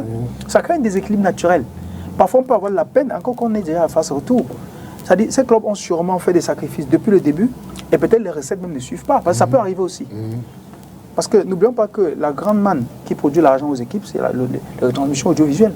Malheureusement, au Cameroun, c'est une partie qui est encore obscure. Ouais. C'est-à-dire on ne voit pas, on n'a pas de visibilité là-bas. Donc c'est un problème. Donc là-dessus, j'ai dit, personnellement, moi j'interpelle la fédération à une communication qui, à mon avis, soit plus rassurante. Déjà par rapport à tous ces clubs-là. Certains disent qu'on a donné à certains et pas à d'autres. Ce qui est déjà mal, même dans l'entendement. C'est-à-dire quand je peux savoir que nous sommes tous clubs d'élite. Si on a fait ce qu'on appelle une discrimination, déjà c'est pas normal. Si c'est vrai. Il faut interroger les facteurs. Je pense que Georges Rim, qui est sur ce plateau, ne dira pas le contraire. Si on a donné à certains, pourquoi pas à d'autres, il doit bien avoir une raison. Forcément. Je peux intervenir un peu. Bon, il y a un truc là, parce que là, la question qui est posée au départ, c'était par rapport à la 22e journée et pourquoi l'aigle du Mungo ne s'est pas présenté. Mais antérieurement, et c'est là que le problème que Serge a voulu avoir, antérieurement, on savait qu'il y avait beaucoup de joueurs, une mésentente profonde entre les présidents des clubs, entre les clubs d'une manière générale et la Fédération camerounaise de football. Et c'est pour ça qu'en réalité, il y a une question qui devrait être posée à la fin. Comment on va... Qu'est-ce qu'il faut proposer dans ces gens? Mais je vais dire que j'épouse un peu la position de Rim. Quand quelqu'un vient, automatiquement, vous dites qu'ils ont une intoxication alimentaire. Vous y croyez, du coup, vous dites forcément qu'ils ont peut-être... Bon, ça aussi, c'est discutable parce que tout qu'on fait, quand une équipe est sérieuse, leur alimentation est contrôlée par un staff qui s'occupe de cuisine et tout ça. Ça, c'est déjà un désordre, même au sein de l'équipe, qui est... Encore que c'était 60% des joueurs qui étaient intoxiqués, les autres joueurs n'étaient pas intoxiqués, surtout les joueurs. Maintenant, il y a un problème, c'est parce que l'aigle du Mungo avait déjà posé avec Bambuto Zubunde et d'autres pays. La plupart des équipes qui sont à la zone de relégation, là, la plupart de ces équipes qui sont à la Coupe de relégation ont posé le problème de la quote-part de la fédération, de l'État, des subventions qui ne sont pas payées. Bon. Mais ce qu'il faut aussi dire, et moi j'ai un problème vis-à-vis de la gestion réelle des choses au Cameroun en général, et au football en particulier. Je vais parler du football, je vais parler du général, mais c'est général.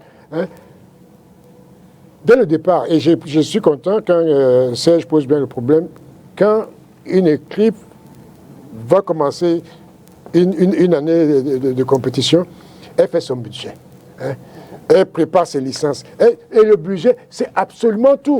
C'est absolument tout. Les ballons, les eaux, tous les déplacements, tout.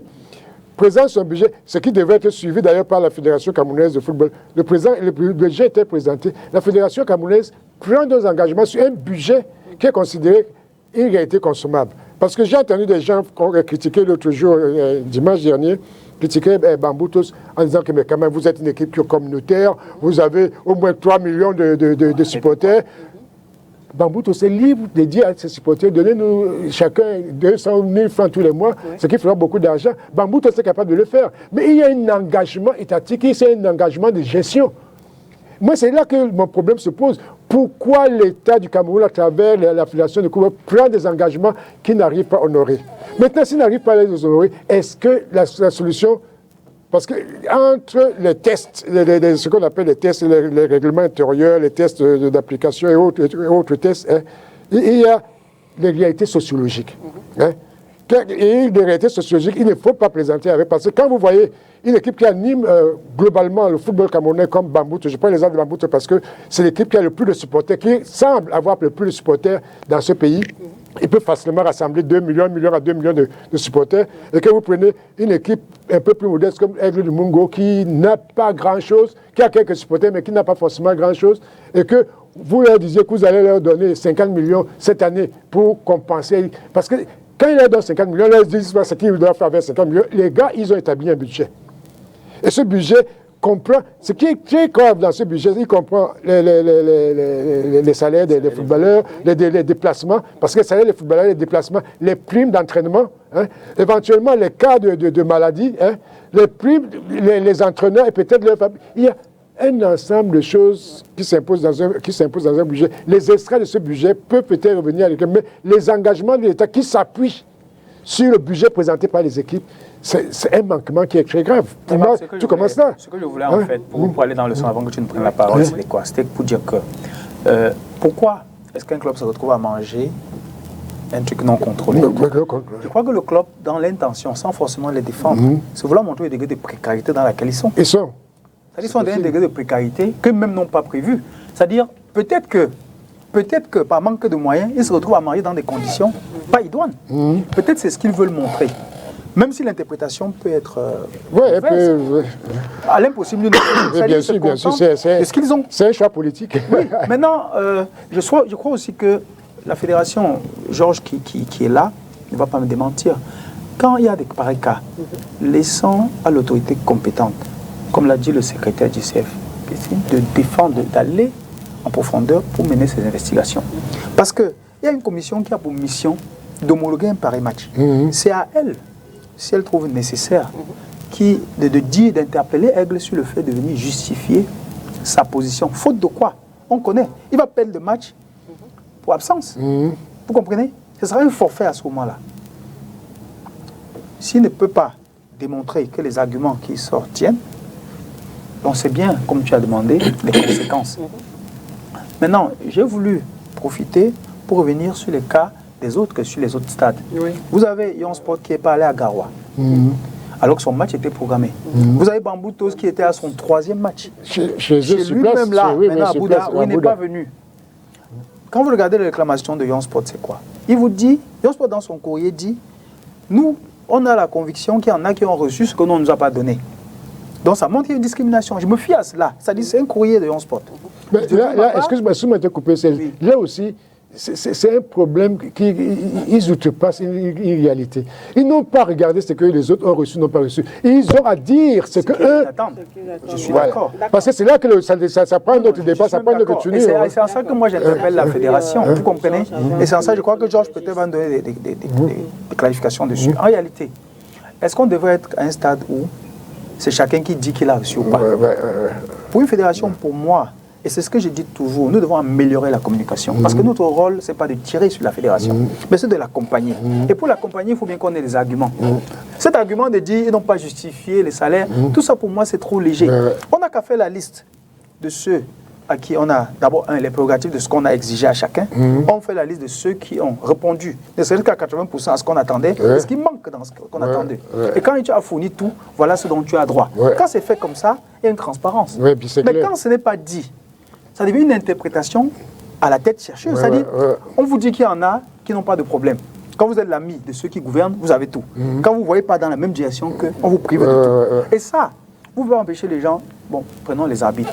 Je reviens à eux. Qu'est-ce qu'ils ont fait pour mériter ce qu'ils vivent? Ils laissent la question, après on y reviendra.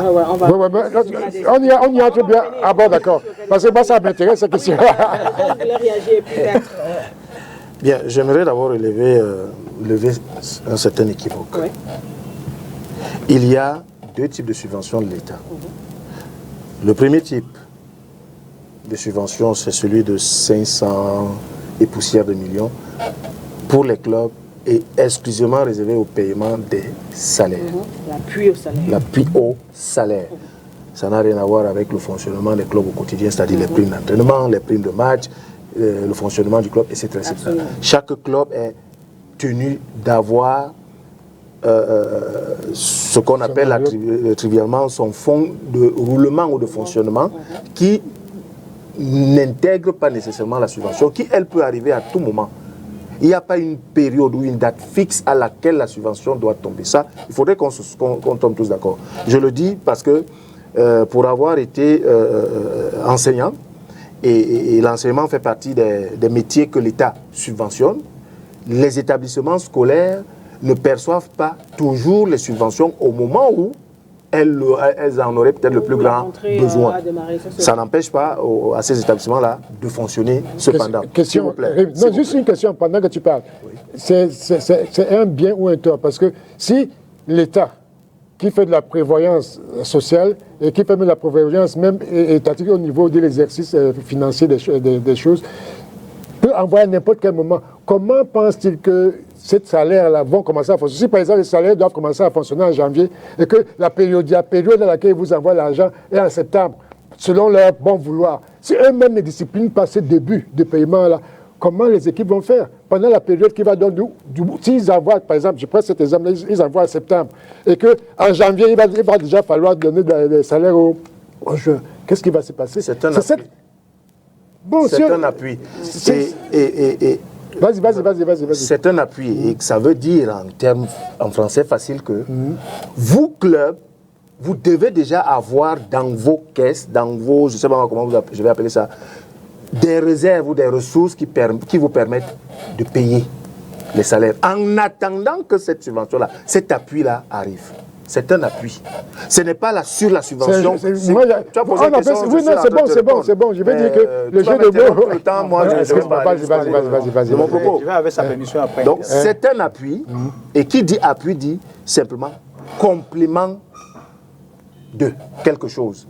Et ce quelque chose-là, c'est le paiement des salaires. Donc, ça ne dédouane pas le fait de n'avoir pas perçu cette subvention-là, les clubs, de leur responsabilité sociétale. De leur responsabilité sociale même à la limite, du paiement des salaires à leurs employés, parce que les joueurs sont des employés. Ils travaillent pour ces clubs-là et doivent mériter salaire. Le jour où la subvention arrive, on la leur donne comme un appui. Mais ça ne veut pas dire que pendant ce temps, tant qu'il n'y a pas de subvention, vous ne payez pas. C'est pour ça qu'on demande au club de produire les justifs. Quel justif? Il y a une incongruité là, quelque part. Marc, s'il te plaît. Vas-y. J'avais ta permission. Tu permets? Non, permettez. Vous avez parlé un peu plus longtemps que moi. Vas-y alors. Bon, vas-y. Dis. Non, la parenthèse. Je vais récupérer la parole. Je vais la parenthèse que je voulais faire. Tu as ramené... Non, il m'a donné la permission. Laisse-le parler, Lydie. Tu as ramené ça à l'affaire des enseignants. Mais je voulais te dire, pour avoir vécu la genèse de la subvention dans le football en 2011, dire que ce n'était pas l'appui dans le sens que vous comprenez. L'État payait... La note du SGPR est claire. Non, écoute. Je m'appuie...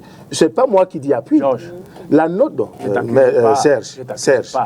Je ne dis pas que je t'accuse.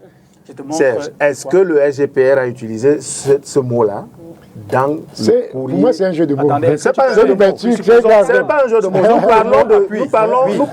mots. Nous parlons d'argent public. Prenons le mot. Le SGPR qui met à la disposition des clubs cette subvention, qu'est-ce qu'il a dit en appui?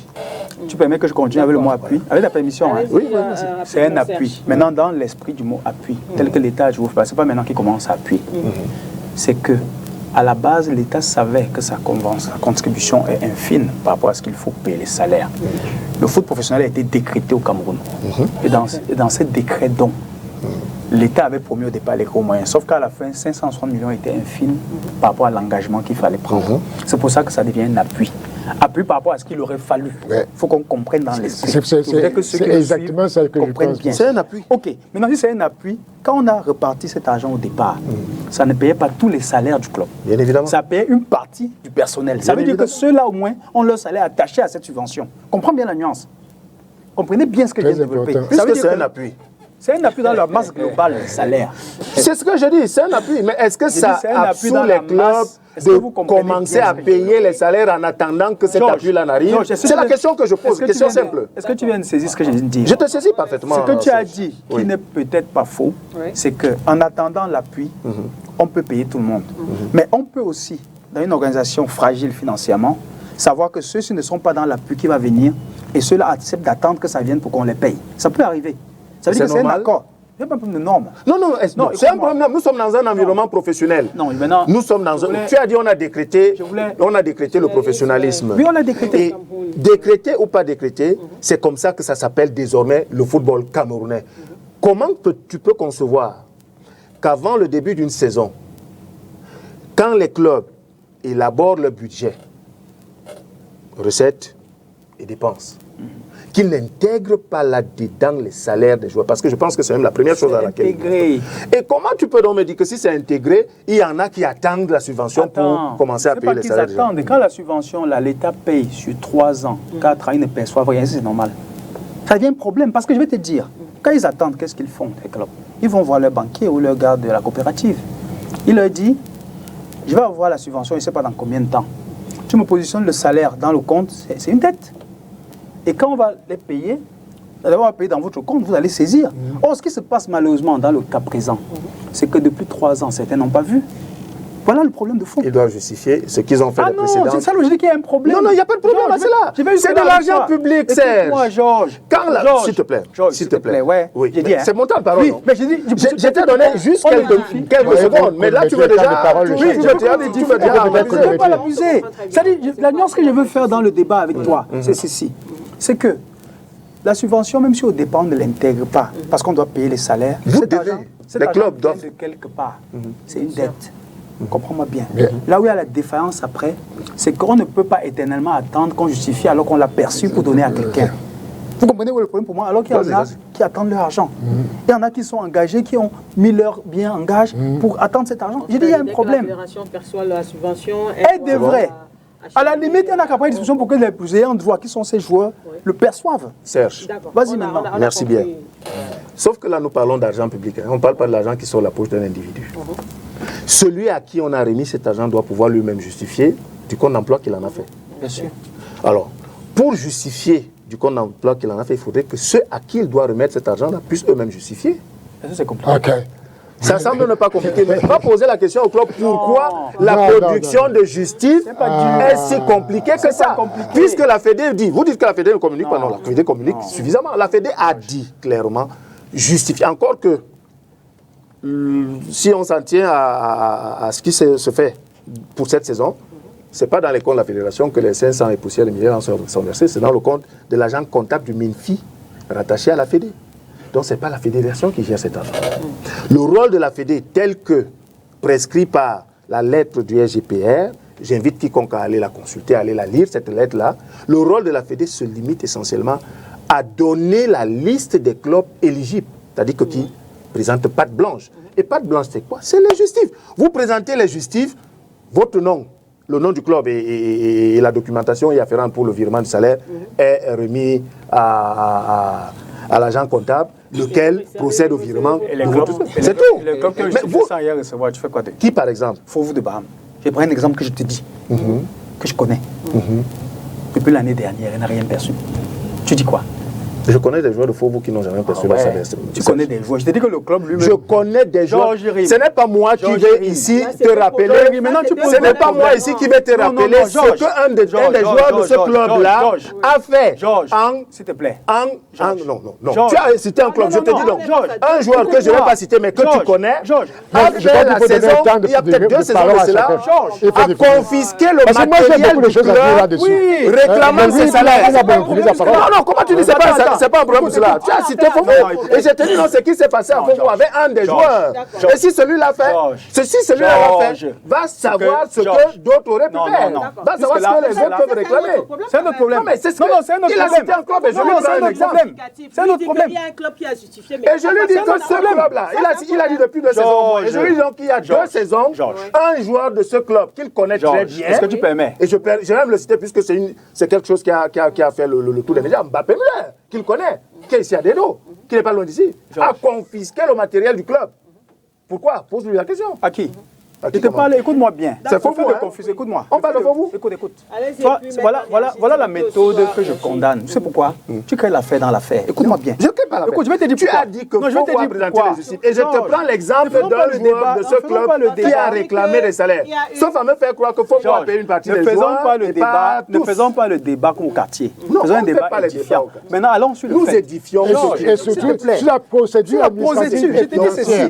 Il y a une procédure administrative et Les financière. justificatifs, c'est pas sur un ou deux Justificatif, ça n'a rien à voir. sur l'effectif. Georges, C'est un problème de budget. Oui. pour t'édifier, pour ceux qui nous suivent, certains joueurs peuvent avoir perçu les salaires pas en entier dans beaucoup de clubs. Ça, c'est une vérité, non? La PMU ne peut pas te dire qu'il n'a jamais perçu un salaire, c'est faux. Mais s'il réclame même 2 mois de salaire, il est capable de poser son acte, tu peux pas l'en empêcher. C'est ce qu'il veut que tu comprennes. Non, écoute-moi. Les salaires, c'est... Non, écoute-moi. c'est Laisse-moi à tête terminer. Laisse-moi terminer. Pour dire quoi? Les salaires, c'est à tête chercheuse, Georges, Serge. laisse-moi terminer. Je dis ceci. C'est encore mon temps de parole, mais tu vois que... C'est toujours ton temps de parole? Oui, c'est mon temps. Elle me l'a un temps de parole indéfini, Elle ne me l'a pas encore quoi. récupéré. Indéfini. Elle ne me l'a pas encore récupéré. Sauf si maintenant elle le dit officiellement. Non, vas-y, parle. C'est encore ton temps. Dans ton temps qu'elle parle encore. C'est un débat, allons-y. Les salaires, c'est à tête chercheuse. Georges, s'il te plaît. Je ne veux pas rentrer dans ça. Je vais te dire Non, pourquoi. comment? Écoute-moi. C'est toi qui as cité. Donc quand on parle de salaire à tête chercheuse, c'est un débat de quartier.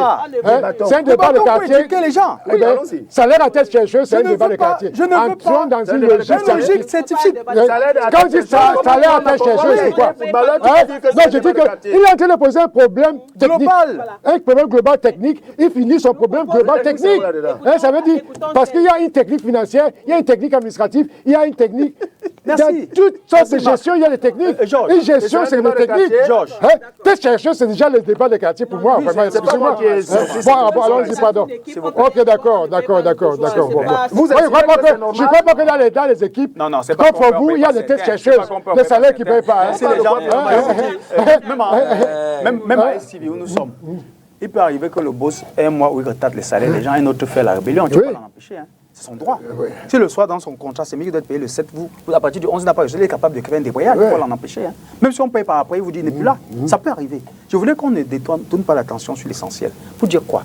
Si justifier les salaires de vos joueurs, c'est que le club sorte son relevé, par exemple, bancaire, pour montrer à la fédération que voilà que nous avons payé. Exactement. Il n'est pas normal que le club en retour ne reçoive pas son argent. Voilà ce que je veux développer. Faut vous l'année dernière, parce que ça n'a pas perçu en tout près de 48 millions à la fédération, ce qui était prévu dès le début. Il n'a pas perçu cet argent. Georges, je ne suis pas pour pontier sur la fédération, mais il faut que la fédération elle-même, dans sa communication, dise que pour tel domaine, tel n'a pas justifié pour tel élément qui manquait dans son dossier. Parce que quand vous dites justifier, c'est trop vague. On justifie avec quoi, à ton avis? On justifie avec quoi? Les RIB. Et c'est les RIB qui font l'éducation. Le relevé bancaire, c'est quoi? L'historique bancaire, c'est quoi? L'historique bancaire qui montre les virements qui sont allés pour ces joueurs, c'est justificatif. Maintenant, tu peux c'est ce donner... que je dis. Non, quand tu donnes ça, est-ce qu'il y a un endroit où on peut publier celui qui a donné, celui qui n'a pas donné, pour qu'on sache si c'est vrai ou pas? La fédération, pour moi, crée l'omerta, peut-être de façon inconsciente, mais il faut qu'à travers des émissions comme celle-ci, qu'elle comprenne que ça crée une incompréhension dans sa façon de faire. Et même pour aller La fédération traite avec les clubs. Elle n'est pas obligée de venir sur la place publique dire tel club n'a pas justifié, tel club ne l'a pas. Vous savez exactement comment ça se passe. Les clubs sont ses membres. C'est une réalité C'est ce que je veux lui faire comprendre. La fédé n'est pas obligée de venir sur un plateau J'ai pas dit d'aller sur le plateau, mais si ces clubs-là... tel club a fait ci, tel club n'a pas fait ci. Je vais dans le même sens que toi. Si le club avait reçu de la fédération une documentation qui lui dit « tu m'as donné ça, il manque ceci », ce serait bien. C'est pas ce que la fédération fait, malheureusement. Tu comprends ce que je veux dire? J'ai dit à son membre, oh là là, je te dis quelque chose, j'ai dit que si la fédération, pendant que le club attend son argent, lui disait, tu m'as donné tel élément, j'attends tel autre, ce serait bien. Voilà. Parce que là, ce qui est mauvais, c'est qu'on ne dit rien. La démarche doit être faite des deux côtés. Ça, c'est ton avis, hein? Moi, Non, je sais que c'est pas la mon fédération avis. communique avec les clubs. La fédération dit aux clubs ce qu'il faut. Et les clubs savent ce qu'ils doivent produire pour rentrer. Cette chanson, Ne dis pas c'est trop facile, c'est une vérité. Déjà même, avant le début de la Vous saison. n'avez pas la parole. C'est un débat. C'est toujours son temps de Ah parole. ouais, là-bas, je dis que c'est toujours son temps. C'est un débat, Lydie.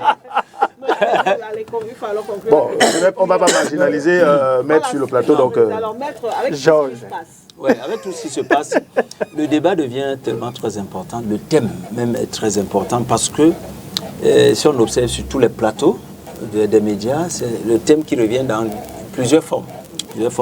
Ça veut tout simplement dire que sur le plan psychologique et sur le plan sociologique, il y a un manque de symbiose entre les clubs, la fédération et le problème, c'est-à-dire que les inquiétudes qu'il y a entre les clubs, les fédérations, comme je disais, et les arbitres. Je commence par le cas d'Aigle. Je peux parler au conditionnel. J'aurais appris qu'Aigle ne pouvait pas aller au stade jouer contre Dynamo parce qu'elle était d'abord et Dynamo n'est pas venu. Ce qui est puis, je ne sais pas si on avait programmé le match. Deuxième information, qu'Aigle avait fait un accident du côté de Mbanga, accident de route, et qu'après, les joueurs d'Aigle se sont retrouvés au stade avec les certificats médicaux. Je ne sais pas. C'est ce que j'ai appris. Et troisième information, c'est une intoxication alimentaire. Et sur le plan sociologique, ça devient très grave jusqu'au point où, avec au moins nos 208 os, c'est-à-dire que les os longs, les os plats, les os arrondis, et les os sésamoïdes, au moins 208 os. Et au moins avec nos 639 muscles, ça veut dire les muscles squelettiques, les muscles cardiaques et les muscles lisses, vous avez un problème au niveau, comme le président disait, au niveau de la déshydratation. Ça veut dire que quand les os sont touchés et les muscles sont touchés, c'est même, je ne sais pas comment Aigle peut montrer le miracle même de Dieu pour que les joueurs là soient en vie. C'est que tous les joueurs sont morts. Moi, je sais de quoi on parle. Dès que les os sont touchés par rapport à une intoxication alimentaire, avant que ça ne touche les os, les muscles, ça vous a broyé complètement les différentes parties qui reçoivent un peu cette consommation. Vous n'existez plus. On ne sait pas comment. Les joueurs sont encore tellement vifs. Je ne sais pas si brusquement on les a ramassés tous et on a profité du temps pour les amener à l'hôpital et qu'à la dernière minute, c'est une bonne salvation. Oui, on a remarqué que la plupart des clubs qui sont en train de réclamer peuvent être sur une bonne voie, mais on a constaté que c'est un groupe de clubs qui se retrouvent au bas du tableau qui ont les mêmes problèmes. Et les clubs qui sont en haut du tableau, comme les Colombes, les Gazelles, n'ont pas les problèmes d'intoxication, n'ont pas les problèmes peut-être de subvention, ou ces clubs en ont et ne se plaignent pas. Ce que je veux par là dire, ça veut dire que pour moi, c'est une occasion de suivre sur ce plateau qu'il y a des clubs qui ne peuvent pas bien fonctionner en première division parce qu'on a constaté qu'il y a les présidents des clubs. Le problème n'est pas tellement la subvention, le problème n'est pas seulement peut-être le manque d'argent pour se déplacer, aller jouer au nord, mais le problème c'est que apparemment, pas tous les présidents, certains présidents de clubs n'arrivent pas à gérer financièrement le club. Ils n'arrivent pas. Je suis sûr que si on donne même à ces clubs l'argent suffisant pour gérer, il y aura des clubs qui vont soulever d'autres choses. Possible. Qui vont soulever d'autres choses qui n'ont aucun rapport avec la déontologie sportive. Possible. Parce que, comme je parlais sur le plan de sur le plan sociologique, c'est qu'on a constaté, j'ai fini avec, je prends l'exemple de Bamboutos, où le communicant sur un plateau aussi, il a été appelé pour parler des affaires de Bamboutos. Il a commencé à dire Victoria United a tel problème, tel, commencer à citer les autres équipes. Ça veut dire qu'il a été incapable de venir parler des problèmes de Bamboutos. Il vient parler des problèmes de Victoria. C'est une façon de montrer que lui, il a des problèmes, mais il n'est pas seul. C'est toute une équipe qu'on a organisée de vous faire savoir qu'on a les mêmes problèmes. Donc, ces équipes ont les mêmes problèmes du bas de tableau. Mais moi, mon problème, ce n'est pas de tirer sur les présidents des clubs, sur les joueurs ou sur la fédération, par rapport au thème. C'est de faire en sorte que les présidents des clubs, avec une information qu'ils ont eue au début du championnat, que le football est un football professionnel, eux, ils doivent d'abord commencer à porter l'esprit professionnel d'abord dans leur club. Parce qu'il y a des présidents qui ont un problème de management interne. Ça veut dire que je ne me moque pas d'eux, mais apparemment, c'est comme s'ils ont souvent même des problèmes. Vous imaginez un club, par exemple, comme Bambou de Bouddha, avant d'arrêter complètement, il y a des supporters qui ont été contre le staff. Il y a que se peut dire les chefs traditionnels qui n'étaient pas informés que la direction était en train de gréver. Il a dit, nous ne sommes pas au courant. Essayez de faire des réunions pour que vous repartez au stade. Ça veut dire qu'entre eux d'abord, il y avait un manque de sérénité. Il faut des présidents d'abord qui viennent avec un esprit professionnel du club. Dans le professionnel du football, je ne fais pas une comparaison entre le football camerounais et ailleurs à l'étranger. quand vous êtes dans un championnat professionnel, vous devez savoir déjà ce qu'il vous faut. Ce qu'il faut faire dans le professionnalisme. Donc, on ne sait pas, on n'y va pas. On est toujours, soit c'est la fédération qui va accompagner le président du club, ça les présidents du club vont accompagner la fédération, parce qu'il y a un trouble. Je prends l'exemple, quand on demande par exemple la subvention, les justificatifs, la fédération n'avait même pas envie de demander les justificatifs. Les clubs devraient se préparer. Voilà, les clubs devaient se préparer les justificatifs de telle manière. Je parle du moment du cadre professionnel. C'est-à-dire qu'il ne faut pas que la fédération leur demande des justifs. Il faut que ces clubs, sur le plan professionnel, préparent les justifs. De deux, la fédération a demandé à ces clubs, quand on parle des recettes de stade, de trouver leur propre stade pour contrôler les recettes et tout et tout. Vous savez combien de clubs ont déjà présenté les stades de la fédération? Non. Ça veut dire que les présidents des clubs sont absents dans le professionnalisme. À l'étranger, c'est-à-dire que tous ces présidents-là sont tellement en avance. Ils ont anticipé sur le professionnalisme. Mais chez nous, il faut que la fédération leur demande tout avant de créer le brouillard. On ne devait pas vous demander. Vous devez être prêt de telle manière que quand la fédération communique avec vous, que vous présentez tout ce que la fédération demande. Bon, quand la fédération demande les justifs, oui, si on regarde d'un cadre, il dit que la fédération ne devrait pas demander les justifs. Qu'est-ce qui dérange au président des clubs aussi de présenter les justifs? Pour prouver. Nous a dit ici, même quand on donne les justifs, j'ai compris. On n'a pas de oui, j'ai bien compris ce qu'il a dit. Même quand on donne les justifs, on n'en a pas. Le véritable problème, donc, c'est quoi? C'est que il faut que la fédération, nous sommes là pour apporter des solutions, que ce soit le président des clubs, les arbitres et tous les clubs. La fédération n'est pas prête, comme beaucoup le disent sur les plateaux, en termes d'homologation, de pouvoir frapper et de sanctionner. Non, ce n'est pas le rôle de la fédération. Et la fédération, je ne vois pas la fédération être prête à sanctionner les clubs. Parce que les clubs sont en train de faire des réclamations. Mais je vois la fédération en train de faire c'est-à-dire une communication avec des réunions pour pouvoir, si les problèmes ne sont pas résolus en fin de saison, pour bien les résoudre en début de saison. Ça, c'est le rôle de la fédération. Vous voyez, il dit il y a juste un problème. Et j'ai parlé de ça. Oui, puisqu'on a parlé de la sérénité pour le thème. On a parlé de la sérénité par rapport à ce thème, la sérénité. On est à quelques journées de la fin. Et effectivement. Tout ce qu'on voit. Vous voyez sur ce plateau que j'étais en train de dire, il y avait toujours un problème avec les clubs et la fédération. Et les clubs étaient à une des réunions de concertation.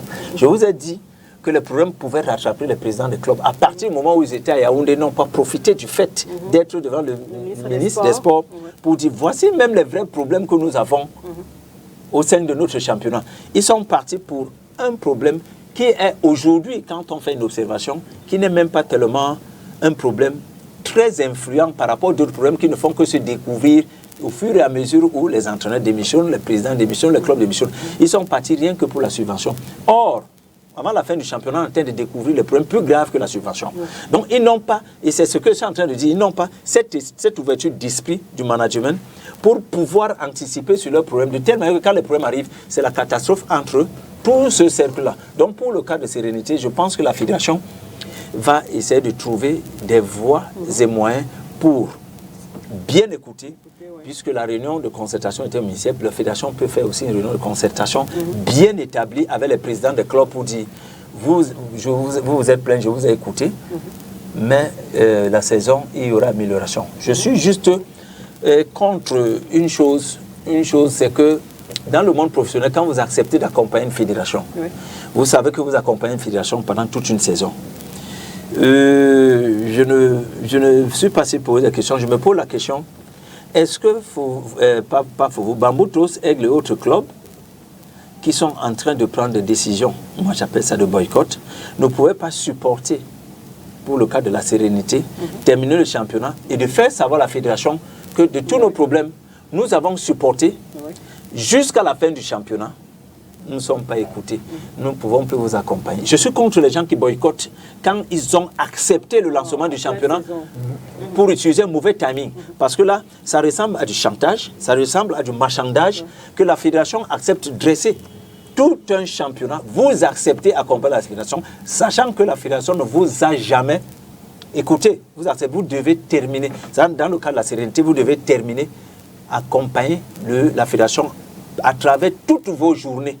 et de pouvoir maintenant faire une réunion d'abord, interclub, et puis faire une lettre à la fédération pour dire nous souhaitons avoir une réunion pour ne pas gâcher, ne serait-ce que notre éthique footballistique. Laisse-nous parler un peu aussi. Football professionnel. Bon, maître, merci beaucoup. On a compris, maître. Vous faites bien de revenir sur un certain nombre de paramètres quand même, dans le timing même. timing. Il y a beaucoup de choses qu'on va expliquer. Il va Je vais juste dire un truc rapidement. Je remercie, que ce soit Maître pour le développement qu'il a fait, mais surtout Serge, pour le questionnement qu'il pose. Je l'aime bien. Maintenant, je vais vous dire quelque chose qui est très très important. Je vais vous dire une chose, parce que j'étais là au moment où nous étions dans les batailles, où au moment où on devait installer le professionnalisme. En réalité, quand vous regardez les tests règlements du football camerounais, c'est le meilleur test d'Afrique. Oui. C'est le meilleur test d'Afrique, c'est-à-dire qu'ils sont complets. Nous avons un problème grave au sein de notre société, qui est un problème sociologique, un problème d'influence de groupe, un problème d'ego, un problème d'appartenance à une race d'hommes. Quand je dis race d'hommes, c'est race en termes... Caste. En caste. Merci pour le mot, Serge.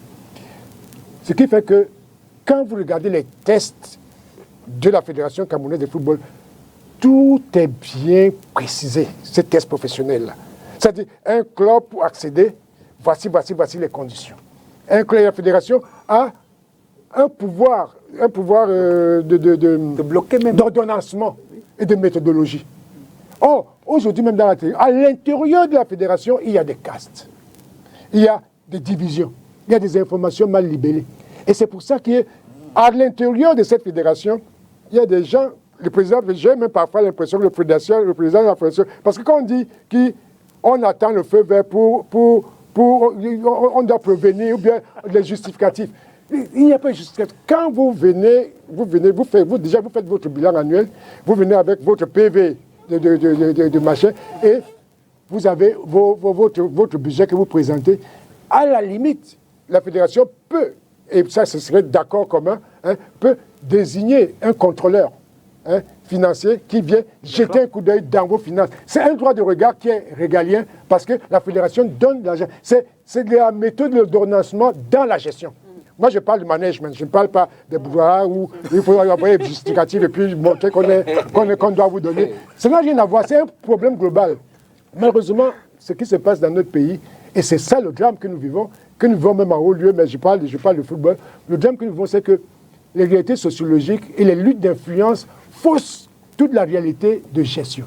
Voilà. Parce qu'il est inadmissible qu'un État qui est supposé être prévenant, bienveillant, qui vous disent, nous allons vous octroyer, compte tenu de votre budget, nous allons vous octroyer tel montant, appelez-le appui, appelez-le subvention, appelez-le aide, appelez-le quand je veux.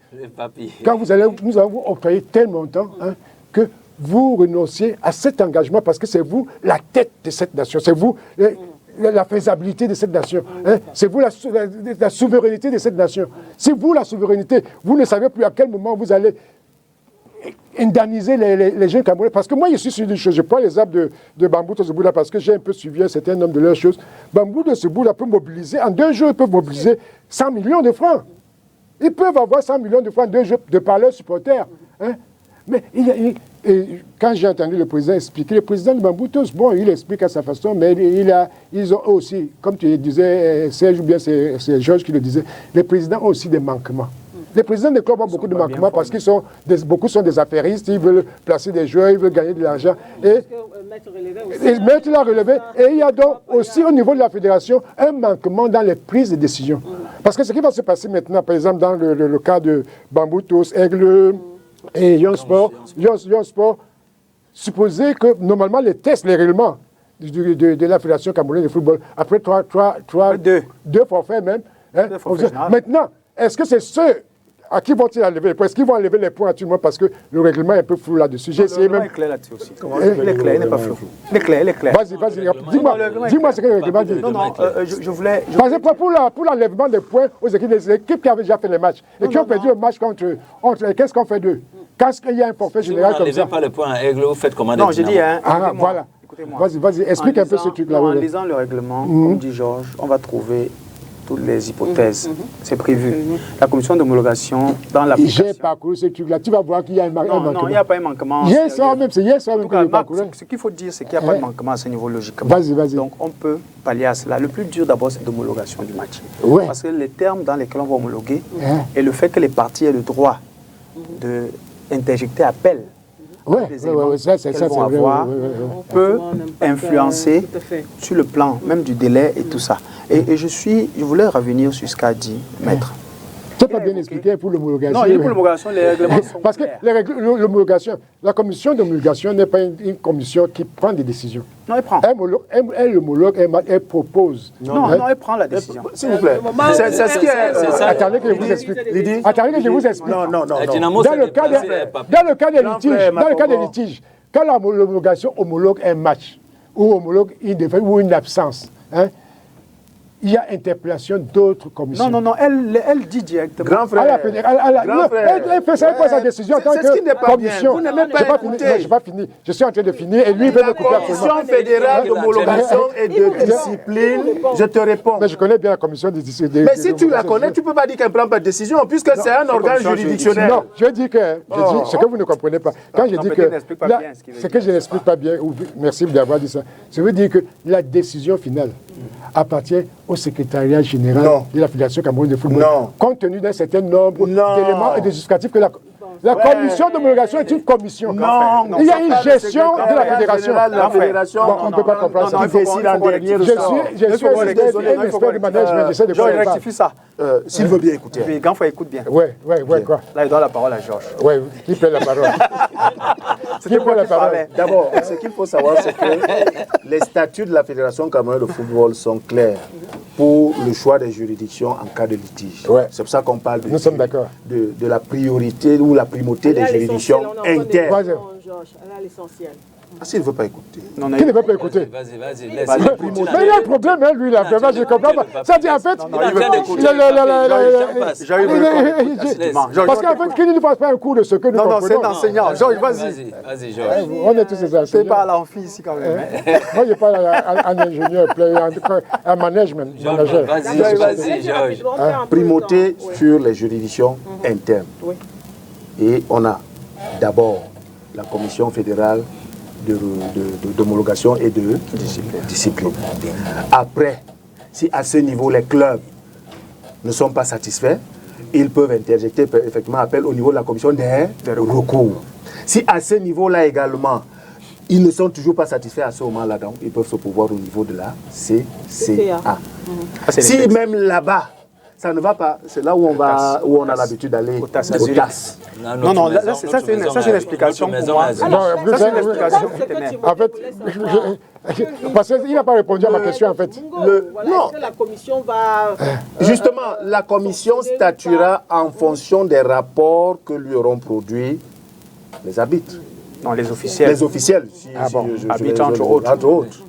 C'est sur la base de ces rapports-là. Et des éléments produits par les partis. Est-ce que tu peux répondre à ma question? Si tu as les éléments de réponse. Non, la question... Parce qu'en fait, il ne répond pas à la question. Tu as répondu clairement. Tu as dit que c'est le RGPR qui... Je dis le RGPR. Je veux dire que... Non, je voulais dire... Je voulais comprendre, non. Archi faux. Non, je n'ai pas dit le secrétaire général, le secrétariat général. Oui, non. Le comité exécutif. Marc, je voulais dire ceci. Quand la commission d'homologation a fait son travail, toutes les commissions en général, quand elles font leur travail, copie à envoyer au secrétaire général, parce que c'est elle qui publie. C'est lui qui publie. Vous avez compris, c'est la seule nuance qu'il faut mettre là-dedans. Attention, maintenant, toujours dans ton explication, excuse-moi, il y a aussi une commission de litiges. Tu veux. Des litiges. Oui. Parce que dans ce genre de cas-là, avec l'homologation, dans l'homologation, il y a un litige qui se pointe dans l'homologation. Il y a aussi, en fait, trois commissions, en relisant les textes, j'ai regardé que dans le problème, que ce soit le problème de Mungo, le problème de Lyon Sport, le problème de Mbouda, trois commissions doivent être actives dans ce problème. Oui, donc il a dit. C'est un problème de saisie. Trois commissions. Non, c'est un problème de saisine. Si on les saisit. C'est un problème de saisine. C'est un problème de saisine. Non, de saisine. Elle ne s'auto-saisit pas. En fait, c'est quoi? Le secrétariat général peut saisir. Le secrétaire général a le droit de saisir une commission sur un fait, même de jeu. Et à ce moment, la commission a le droit de se pencher sur le problème. Mais pourquoi on ne se détourne pas de ce qu'on faisait? Il faut bien qu'on comprenne que il y a un problème à la base de formation, même de nos managers de club. Ouais. Parce que depuis 2011, on a fait le dernier stage FIFA sur la gestion administrative des clubs. J'ai vu un dernier stage l'autre fois à la fédération avec la FIFA où on formait les secrétaires généraux et peut-être les présidents. Ce sont des choses importantes. Il y a déjà fait plusieurs fois ces tests. Non, j'ai dit c'est important parce que il faut que chaque fois on reste dans la nomenclature orthodoxe qui est recommandée pour un foot normal. À côté, il y a maintenant ce qu'on appelle le respect des engagements. Un texte, quand on parle des règlements généraux, il y a des obligations pour les membres que sont les clubs, il y a des obligations pour la fédération, même qui est l'organisatrice de la compétition. Et là-dessus, c'est là que le problème de Bamboutos, pour moi, prend une autre connotation. Si moi, j'ai été champion en 2022, nous sommes en 2025, vous avez dit que c'était 50 millions. Vous ne me l'avez pas donné, c'est un problème. Parce que c'est la fédération qui fixe ces états-là en début de saison. Je suis d'accord qu'on peut ne pas avoir l'argent là, mais au moins, il faut que quand cette saison s'achève, avant qu'on ne démarre la prochaine, à défaut de me de l'argent, qu'on ait dit exactement comment je dois faire pour entrer dans mes droits. Bien sûr. Or, tel qu'on voit les choses, peut-être que nous ne sommes pas au courant parce que nous sommes en dehors, comme dit Georges, mais tel qu'on voit Bamboutos parler, par exemple, on a comme l'impression que rien ne leur est dit sur ce qui leur revient. Et là, je vais revenir encore sur ce qu'a dit Maître par rapport à cette façon de se lever un matin et dire on ne joue plus. Je vais prendre le cas des arbitres. Il faut bien qu'on édifie ceux qui nous suivent. Les arbitres sont un corps de métier attaché à la fédération. Vous comprenez? De cette posture, les arbitres n'ont pas intérêt à avoir un comportement qui va au-delà qui est contraire aux intérêts de la fédération. Ils n'ont pas intérêt. Maintenant, la fédération, par rapport à son membre, a des obligations. C'est au moins respecter ses engagements par rapport à eux. Les émoluments, encore que, dans le cas présent, par rapport à ce qui est fait dans les années antérieures avant cet exécutif, ils percevaient leur dû 48 heures au moins avant le match. C'est-à-dire un gars avant de se déplacer avec tout ce qui lui revenait. Bon, on ne sait pas pour quelle raison ça a changé. Peut-être il y a des raisons à cela, ça peut arriver. Mais à la limite, il faut une communication qui permet à votre membre de comprendre ou bien qu'il se sente rassuré. Or, moi, ce que j'observe et qui me désole, c'est que devant la récrimination qui a duré 4 ans, on n'a pas dit qu'on ne leur donne rien. Mais même si vous me devez, pour 30 journées, vous me payez 15 journées encore que je réclame, hein, c'est mon dû, je peux réclamer. Maintenant, quand je réclame ça, le comportement de celui qui est débiteur, ce n'est pas de brandir le fait qu'il ait le pouvoir. C'est de dire, ok, tu as peut-être raison, mais là, je n'ai pas d'argent. Je souhaite que tu me comprennes, tu m'accompagnes. Ce qui est étonnant, pour appuyer ce que tu dis, ce qui est étonnant, c'est que pendant plus de 10 ans, que ce soit les commissaires de match, les arbitres, toute forme d'officiel, avant le déplacement, ils avaient l'argent. Vous recevez votre argent dans votre téléphone. Puis brusquement, quelque chose a changé. Et c'est ce que tu es en train de dire. Qu'est-ce qui justifie ce changement? D'où vient que ce changement est arrivé pendant que nous sommes dans la communication, regardez bien ce que je condamne davantage. C'est que pendant que l'association camerounaise des arbitres, qui est un corps de métier reconnu par la fédération, qui est son partenaire, avec un président comme Alioum Sidi, qui a été élu il y a 1 an, qui est un arbitre charismatique, ancien arbitre charismatique, qui a me reflété l'image du Cameroun un peu comme une icône, comme vous, à votre temps. Quand il est devant la fédération, il fait les mains et les pieds, il n'est pas reçu. Ou bien on lui dit, il n'y a pas d'argent, simplement comme ça. Qu'est-ce qu'il va rentrer dire à ses cadets? Alors qu'il n'y a rien. Vous regardez ce que les ligues régionales, comme le littoral ou bien le sud, sont en train de faire. Vous convoquez les responsables de l'association, vous vous asseyez avec eux, parce que les habitants d'activité n'ont pas le droit de parler. Ils vont parler toujours sous cap, ils vont parler sous anonymat, parce que ce n'est pas de leur rôle de se défendre. Ils ont le droit de réserve. Donc quand vous convoquez ceux-là, vous vous asseyez avec eux, vous leur dites, c'est vrai, nous vous devons. Mais là où nous sommes, vraiment, vous savez qu'on veut, mais on n'a pas. On fait comment? L'arbitre aussi est content de jouer. Ne croyez pas qu'il n'est pas content de jouer. Parce que c'est un métier qu'il a choisi. Bien sûr. Bien que ce ne soit pas un métier professionnel au Cameroun, parce qu'un arbitre quand même doit avoir quelque chose d'autre qu'il fait. C'est déjà professionnel? Oui. Non, ce n'est pas encore professionnel au Cameroun. Ah bon, hein? Non. Mais pourquoi on les appelle dans les trucs professionnels? Non, on les appelle là-bas, mais ils ne sont pas. Ce n'est pas encore une corps professionnel. Ah bon? Ça veut dire qu'il doit avoir une rémunération mensuelle comme les footballeurs. Okay, ce n'est pas le cas. On leur paye les émoluments par rapport à la prestation. À la prestation. Okay. L'exécutif actuel a fait quelque chose même qu'on n'a pas encore vu. Ils ont réduit ces émoluments-là, que les arbitres ont accepté. Ils ont réduit déjà les montants des émoluments qu'on leur donnait. Donc, malgré le fait qu'on ait fait cette réduction, on traîne encore des impayés. Or, et dans ces impayés, même encore, lorsqu'on dit qu'est-ce qu'on fait, ce qu'on veut faire, qu'on voit en filigrane, c'est qu'on monte certains en leur faisant du chantage, d'après ce que j'apprends, pour qu'ils aillent jouer, pour créer un débrayage. C'est l'image de la fédération en entier, et même du football, qui prend un coup. Parce que vous avez sur le terrain des prestations qui sont questionnables. Et il faut savoir dans les textes des règlements généraux, j'interpelle la Georges, qui peut le plus, peut le moins dans l'arbitrage. Ça veut dire que si je suis un arbitre international, je ne vais pas aller diriger un match de département. Mais si je suis un arbitre de département, je ne vais pas diriger un match de première division. Parce que je n'ai pas l'expérience pour le faire. Donc, là-dedans, il faut bien que les choses soient bien faites. Sinon, on peut organiser une compétition qui, à la fin, ne sera faite que pour du beurre. Parce qu'il suffit qu'un homme outillé, qui a intérêt, porte des réserves dessus, même si la commission qui est logée à la fédération va faire fi, il suffit que ça prospère dans d'autres jeux, et on pourra se poser des questions après sur est-ce que ça a valu la peine qu'on puisse jouer dans ces conditions-là. En fin d'émission, en quelques mots, Timothée Makongo, on tire vers la fin de la saison. Comment est-ce qu'on peut garantir la sérénité justement? En fait, que ce soit Maître Martial ou le président Serge, ils ont expliqué la base du problème. Moi, je pense en toute honnêteté que nous avons un problème au niveau du management, du respect. Les propositions et solutions. Donc les propositions, comme il a dit, c'est la clarté. D'accord. Ça dit quelque chose d'absolument clair, c'est la clarté au niveau de la fédération, au niveau du respect même de leur ordonnancement et méthodologie. C'est-à-dire l'ordonnancement et la méthodologie de la fédération camerounaise, qu'elle soit claire, qu'elle soit appliquée, tout simplement. C'est tout simplement l'application de leur ordonnancement. Comment on fait pour garantir une fin de saison sereine avec tout ce qu'on observe? Ramener la sérénité à tous les niveaux. En quoi faisant? Ce qu'il y a lieu de payer, qu'on paye. Mais maintenant, aller chercher à comprendre pourquoi on ne paye pas ici et pas là-bas. Moi, je pense que c'est trop facile de faire ce type de procès. Oui. Mais je crois qu'il y a un problème de fond, que je ne connais pas bien évidemment. Parce que je n'ose pas imaginer qu'une fédération volontairement décide de ne pas payer les émoluments des arbitres, qui sont un des maillons essentiels dans l'organisation d'une compétition comme un championnat de football. Donc il y a un problème quelque part que j'invite les uns et les autres à aller comprendre. En quelques mots, maître. Oui, juste, je peux aussi dire juste la sérénité en passant par le partage des responsabilités. Ça veut dire que soit les arbitres, que soit les clubs, ils doivent se placer devant le miroir, se mirer et de pouvoir maintenant regrouper les vrais problèmes et utiliser des moyens pour interpeller la fédération et que la fédération fasse une réunion de concertation pour que le football revienne un peu dans le bon sentiment. Voilà, je pense que Serge lui a donné sa position là-dessus. La position elle est simple. Hein.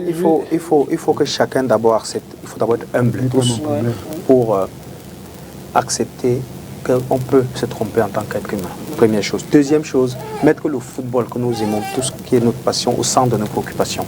Pour dire quoi, on est prêt à mettre chacun de l'eau dans son vin autour d'une table. Il n'y a rien qui puisse se passer quand les gens ne s'asseyent pas. Parce que quel que soit le degré de différence qu'on peut avoir, quand on reste comme ça autour d'une table, chacun vide son sac. Après, on peut repartir de là avec des arrangements et des consensus qui vont déboucher sur des dettes qu'on ne paiera même jamais. Mais au moins, chacun sait qu'on l'a respecté. Parce qu'il y a ce respect de la personne, des valeurs des uns et des autres qui est primordial lorsqu'on veut construire ensemble. Ça, c'est un élément primordial pour moi pour qu'on sorte de cela. Voilà, on va terminer avec vous, Timothée Makongo. Il a oui. Vous avez tenu à rendre hommage à l'ancien. Oui, en fait, c'est pas que je suis en deuil.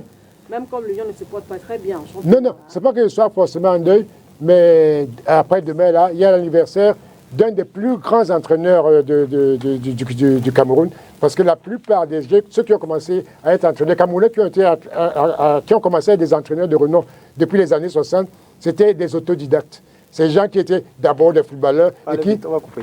Hein? Donc je tiens à rendre un hommage vibrant à Abon, Théophile Abon, un monsieur de Bafia qui a été entraîneur de l'Union de Douala et qui a gagné une Coupe du Cameroun, qui a gagné un championnat du Cameroun avec l'Union de Douala et qui s'est expatrié au Zaïre, à l'ancien Congo, le Congo RDC, l'ancien Zaïre, le Congo RDC. Et là-bas, il a aussi gagné une Coupe du Congo. Et c'était des gens comme Edouard de l'Union, comme Djelezek, des gens qui se sont faits dans le football camerounais et qui ont été des grands entraîneurs, qui ont gagné des Coupes d'Afrique.